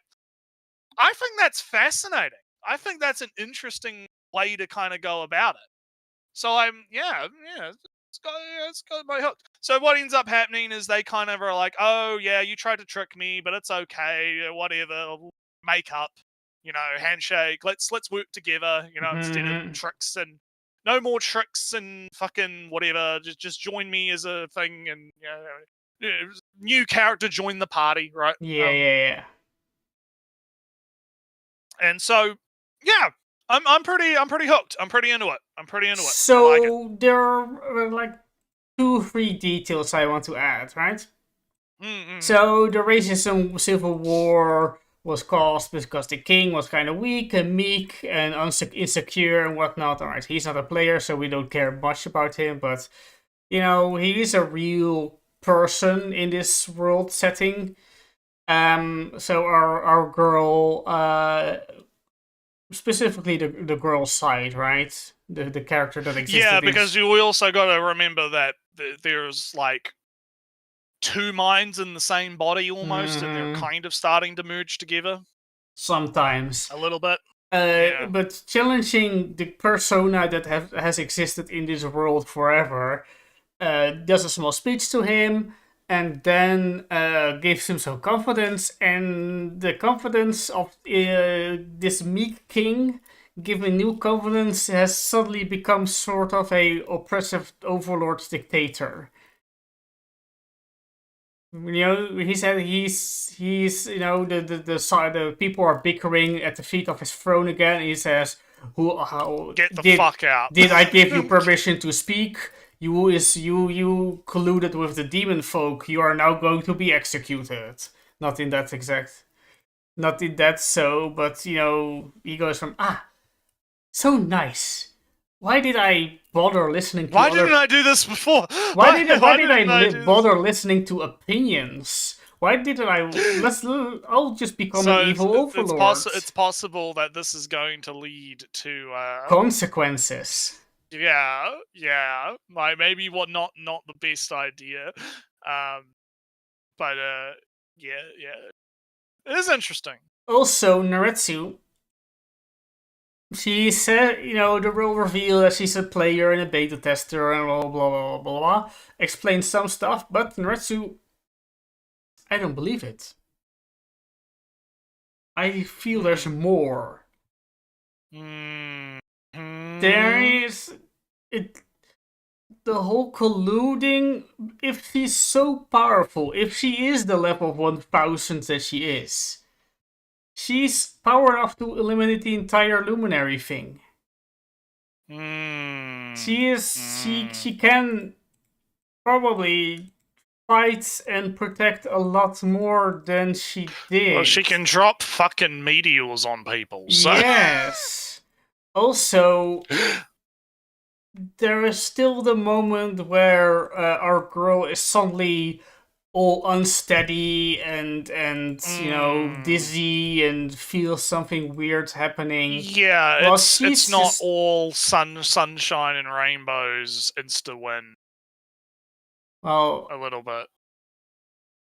So, and she just, you know, says over, yeah, blah blah blah.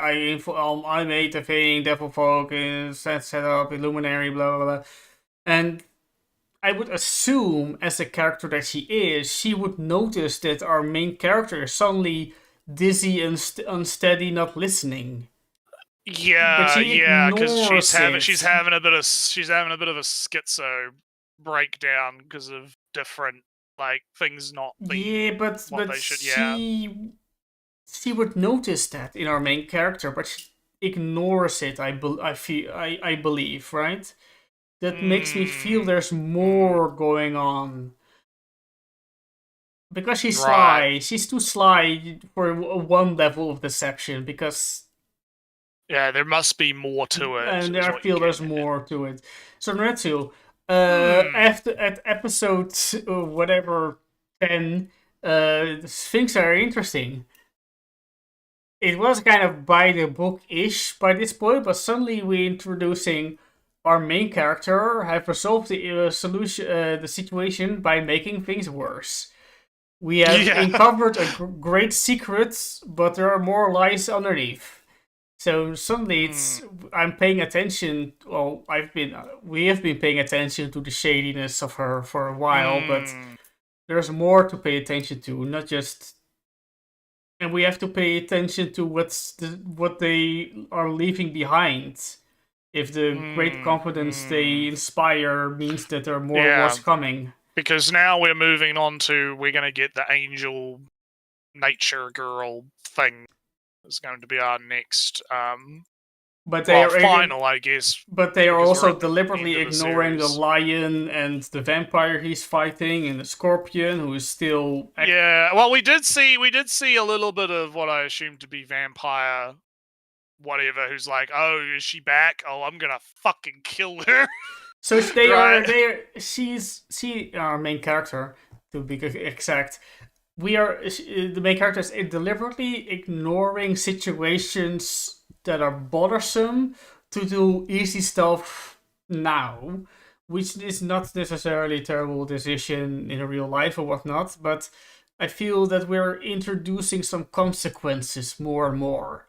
And and ignoring the vampire situation and the active colluding with one of our teammates with the enemy, we're ignoring because it's inconvenient and annoying.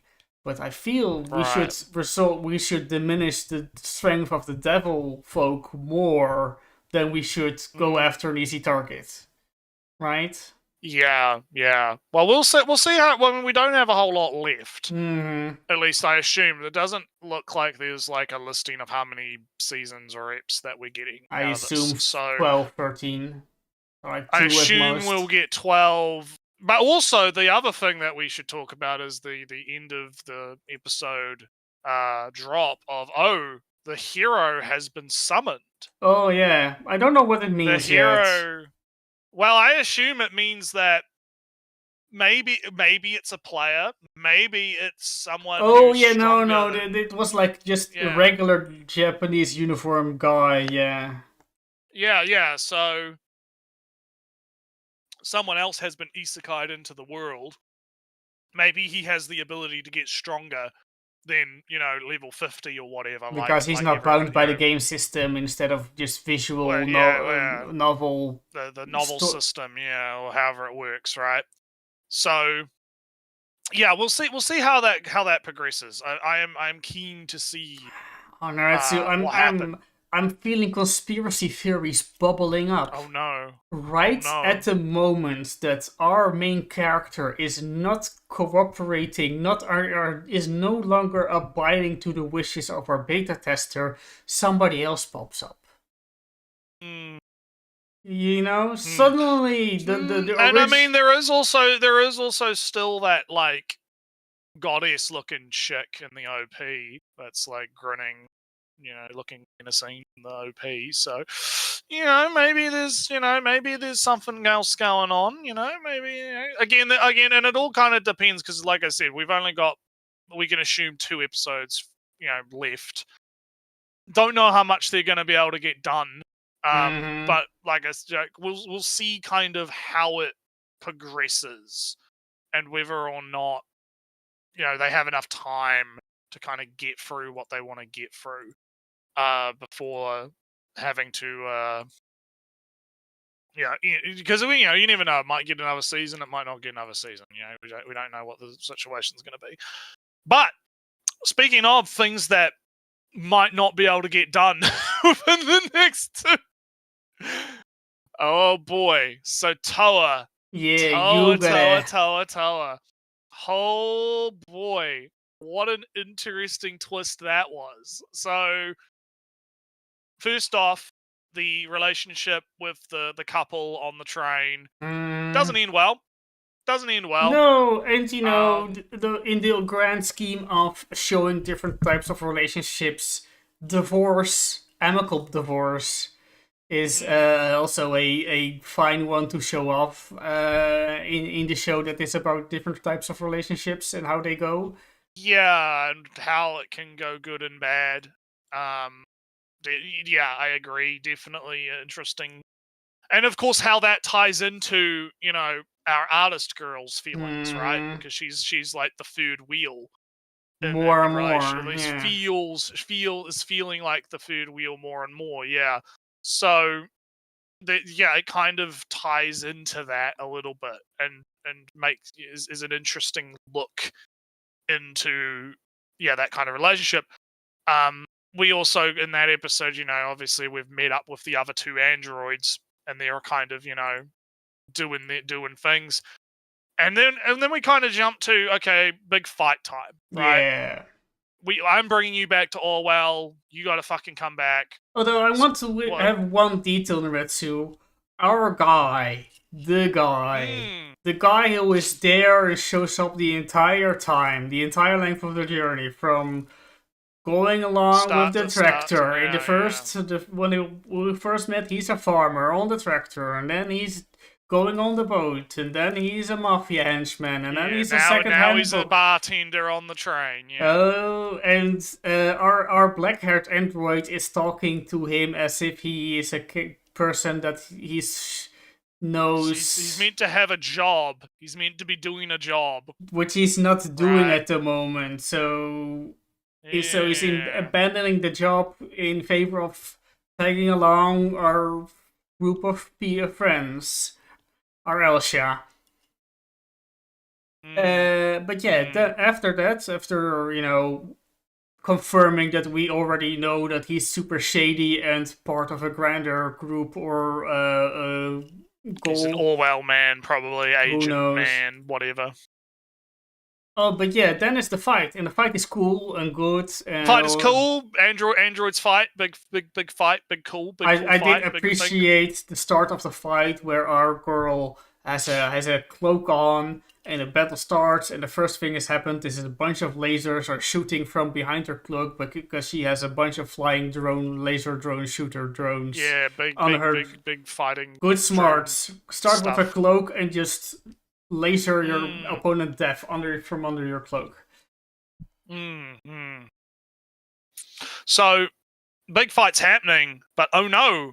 So it's back and forth, winning, losing. It looks like our girl's gonna win. Oh no! Sword's coming down. Our guy gets in the way, tries to save the girl, but wait! He's not bleeding. Ellie, why is he not bleeding? Because he's an android! He is an android! And man, I tell you what, I saw that episode, I was like, what? Wait a minute. I was like, wait a hot And second. There was a criticism that I did not voice about it's been like 500 years. Language should be different. Mm.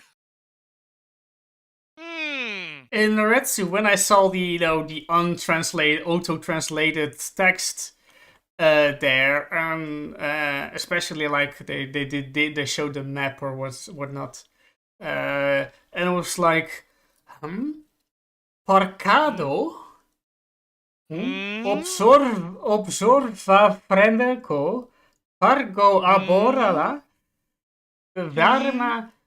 That sounds a bit Spanish. Portuguese? It's got a bit of that Spaniard. Got a bit of that. But it's not Spanish.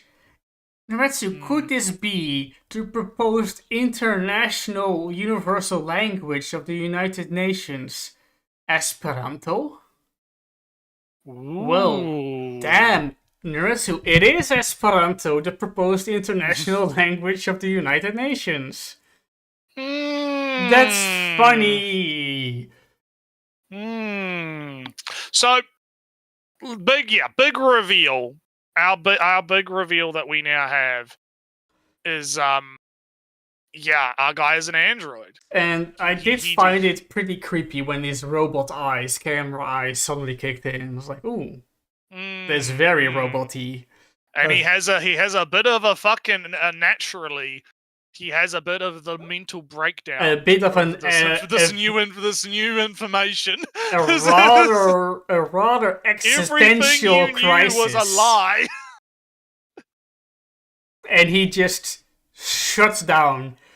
You lied to me. I don't want to hear it. Shut down. Are my feelings even real? Right? All of the feelings are just like. Yeah, all of the feelings I'm having are just like fake feelings from,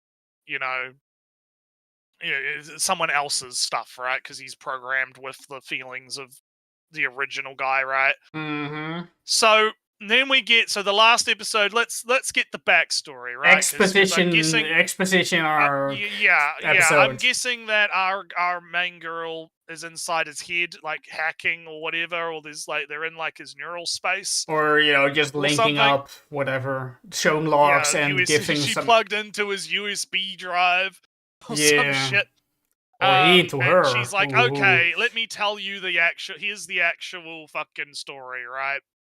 And so we find out that I think we can kind of slightly summarize because it is a lot of just history and exposition is all interesting, but during the assassination attack at episode 0, where our guy gets shot and she apparently too. He was fine soon enough. She was also fine soon enough, but she was hit in the uterus and cannot have children. Yeah. such a shame. It's a big deal for her that she's continuing on for like 20 years afterwards still, because Yeah, of- I before can't give you the family that you wanted. we I'll make wanted. you the family. We'll make it. And she does. They do all this AI stuff, and they come up with this like almost like nano machines Yes, that like they are merge, nanomachines Yeah, they merge with your DNA or whatever, and they to allow replace your you to, blood, like, basically. yeah, and they let you see things and Ro- control things with your robot Brain, type yeah. stuff. However, the problem is, oh no, there's a fatal flaw, and see this is where it does kind of fall apart for me, because okay, yeah, so there's the fatal flaw. People can get hacked, right? Brain And hack. get forced to do, brain hacked, and get forced to do things that they otherwise, wouldn't necessarily do, or go crazy, or go schizophrenic, or whatever. Mhm. And this is a big bad, but you would think the solution to this problem is like, I don't know, a bile subtype or something. Like, did they not? Because they established, oh yeah, you can't like remove them, right? Mhm. Because it's like merged with your blood and your DNA, right? Yeah. You can't. Yeah, you're unable to like remove the stuff. But you would think that you could at least do like a patch or something that would like stop the loophole or whatever that's being used to like hack people, or like people have figured out how to hack people and are doing, causing people to go berserk and stuff. It seems a bit far-fetched to me, right? The thing is, they did, but they kept on fire. The hack was kind of advanced enough, or they're somewhat vague. They're also vague on the initial hack. Yeah, and that's the problem. I feel like I get the idea, but I feel like when you like think, it kind of falls apart when you think about it, right? Because you would think the easiest like solution would be to just fucking like find some way to like patch it out, or even just disable it while they figure out how to, like it's like you disconnect it from the internet, right? Yeah. Like if you have a computer that has a virus, you disconnect it from the internet so it doesn't infect the rest of the network or something. Right? Yeah, Like but that kind of they thing. they did say from, oh, we're continuously updating, but we're it's kind of a, they have to like a Games very weak whack-a-mole or defense, and they whatever. keep updating, but it's always like they're always like 1 week away from the next hack. Basically, that's the problem they have. Yeah. Again, I get the idea. Feels a bit unreal. I don't want to say unrealistic in my fantasy anime, right? But like, it feels a bit. The logic to me, as someone that kind of knows about computers and stuff, like, it kind of doesn't make a lot of sense to me. Why they wouldn't? There are solutions to the problem, right? Is what I'm getting at, right? There are solutions to the problem. Where they're saying that there aren't, right? But that things kind of progress. Things start getting worse and worse. And She she's gets like loses an arm and half her face on there's another attack. There's a terrorist attack on her, and a car explodes. The father dies. She gets like half her body fucked up. She then does the dumbest fucking thing of like, oh, I'll just upload the fucking AI master AI to the net. That AI can come up with a problem because I'm too retarded to come up with problems. Oh, now the AI's gone. Oh wow, who could have guessed, Ellie? Skynet is a bad idea. Oh god. It's gone, but it's decided humanity needs to be eradicated. Just Ellie, how could we no one think of this, right? Again, this is the problem. Like, I understand the point is that she's meant to be acting irrationally, and that's the problem, right? Because she's trying to fix the problem that she started, but her solutions to the problem just keep making the problem worse continually until it gets to the point where she makes the androids, and the androids, like, I have to say, I think it's kind of fucking wild how they basically have an entire other anime, right? Because you could have an entire fucking anime about this android. Yeah, and their war, their personalities, because like, you see like these other androids for like 2 seconds, right? other versions of like there's one that's got like a whip and another one that's like a hacker one and there's another one that has like fists or whatever or something and they all have just their own punches personalities and underwater yeah they and have whatever. personalities and styles. There's a sniper rifle one, right? And like I'm watching this and I'm like, I'd watch this anime, right? Where you have all these fucking androids fighting against the fucking master AI, Mhm. and then they go to like the fucking space satellite For the where last the fucking battle. AI is.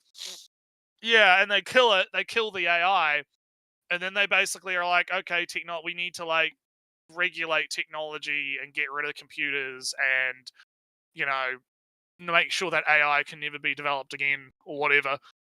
Orwell gets established. Our boy ends up being the head of Orwell, and our scientist girl just kind of fucks off, I guess. At some point, for some reason we don't know, nobody knows yet. And this, and like our android main character is like, this is why I'm so fascinated by marriage, because I watched their relationship and blah blah blah blah blah blah blah. All well and good. Also, the reason why our main character, android, our boy, is an android and exists because he was made by the actual guy to find her. But then 20 years later, after she went missing, he was made or something in that sense, but he was never activated, and he was activated on his own. Because he kind of moved on, I guess. Or just gave up or had some other insight, we don't know. Yeah. So, okay. It's not fully Metallic Rogue yet. No, I think it's still... But I do think the pacing's going a bit fast. I do think they're kind of trying to cram as much in as humanly possible, because we only got 2 fucking episodes left, right? Yeah, I feel like they're trying to kind of rush this ending a little bit. And I don't think it's on the same level as Metallic Rogue and how rushed that was, but there's definitely like...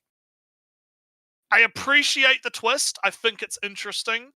It is a very it was definitely not the way I thought this was going to go at all, right? Like, it was very, very subversive in that sense. Mm-hmm. However, I do think there's some cracks. There's cracks showing a little bit. It's a little bit... Well, I feel that these cracks have been there for like 5 episodes, but... Yeah, a little bit, but it's like they've gotten worse, right? Because they haven't been addressed, right?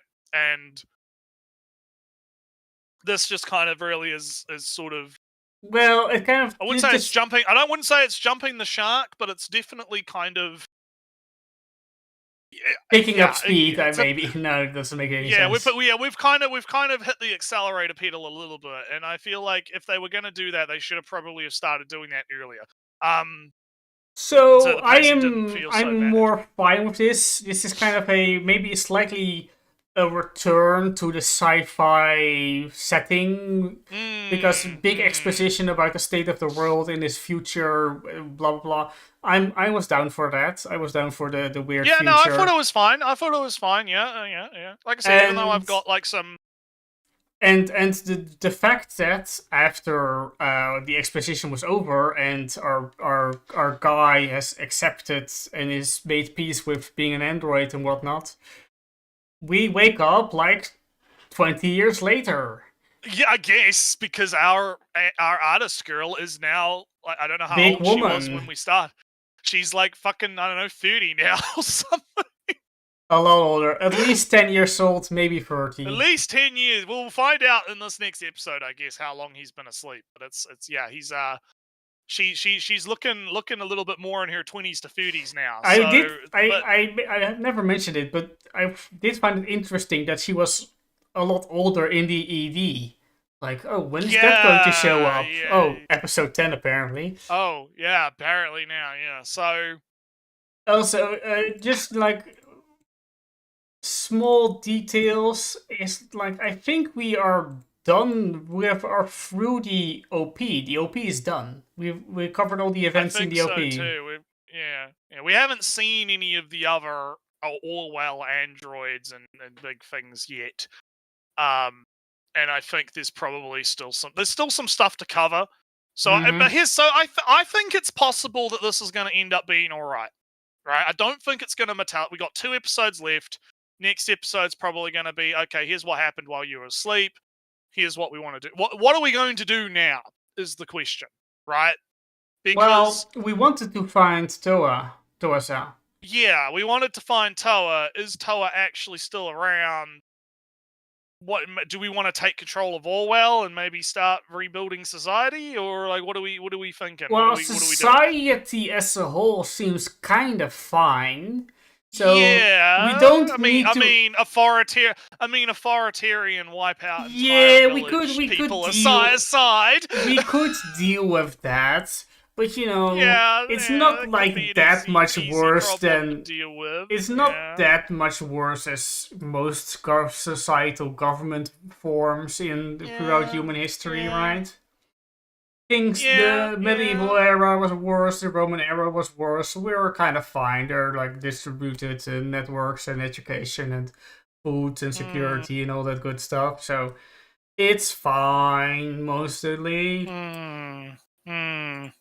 So yeah, it's we'll see. We'll see how it goes. I'm keen to see how it goes. I do think it's going to do a better job than Metallic Rogue. Yeah, because the problem with Metallic Rogue in comparison to this is that Metallic Rogue had like 20 more questions, 20 more plot lines. It was trying to tackle way too much high concept shit that it could handle in 12 episodes. Yeah, and this show has a lot of... The show has kind of already, like, because again, the whole premise is about relationships, different kinds of relationships, right? How different relationships and the background lore is very interesting, but it's not a question to be answered.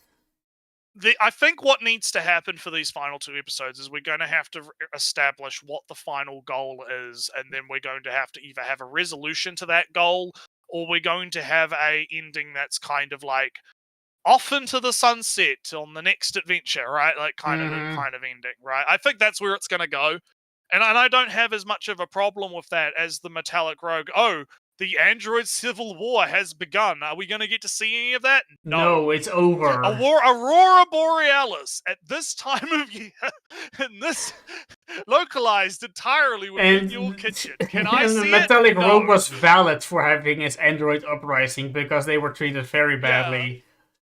Yeah, but then it's like we're not going to like show any of that, or really resolve any of the societal issues that were surrounding the terrible treatment of those slaves. Basically, it just kind of So this I think is doing a better job, right? I think it's doing a much better job, but it is still going to be very reliant on how they do the ending, right? It's going to be very reliant. I'm on board. We'll see what happens. It's going to be interesting. Yeah, just to repeat myself, Metallic Rogue had so many questions and problems and societal issues that would bring up characters that you're supposed to care about, but you or don't care about character motivations and goals and arcs about civil war, righteousness, changing society, makes sense. Secrets. Deals with aliens and aliens that are portrayed to be evil but are never really explained why they're evil.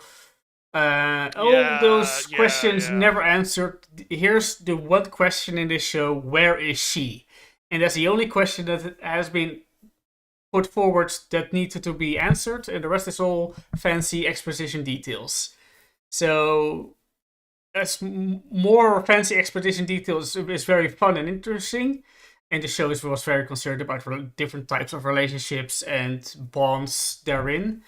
But yeah, there is no grand societal change the show deems to be necessary, so we're not building towards it. So that's another thing that we need to be concerned about. That's why I'm saying like they need to establish what the new goal's going to be. Yeah. What is the new end goal? But anyway, it's been a fun stream. It's been good. Fun time.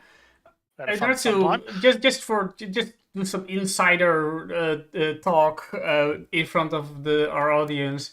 Do we want to do a recap next? No, we have like 2 episodes. Well, when do we want to do Game Awards? Because that's coming up. I think that's in like 4 days. It was like the 14th or like. Well, the we don't 12th. have to watch it live if you don't want to. And we don't even have to watch it if you don't want to. But like recap what kind of happens. I What mean, that next stream is. It's getting kind of complicated because I've like now that I'm can be social and I'm secure of a job, I'm going to visit people here and there to be social because I'm not doing It's shit. on the 11th, which is next Thursday for me. So it'll be like Wednesday. No, I suppose I Friday could, for you. but Be like Friday for you, Thursday for me. we will pop up. We might. We'll see what happens. I mean, if we don't cover it live, more so for the announcements than the actual like, awards, right? If we don't cover the like show itself, we'll do like a recap when it's done. Maybe of just what it's going on, and then so I think no, maybe not next week. I think Anime Chat would probably be like the week after. Yeah. Because a lot of things are still on like episode. A lot of things are still on there, like they're still chugging along. Because like I just said, Toa's on 11, so Toa doesn't end until the week after. So I think we'll give it another couple of weeks before we do like an anime only cast. But we'll see how things play out. But I guess that'll do us for today. It was a good chat, good time.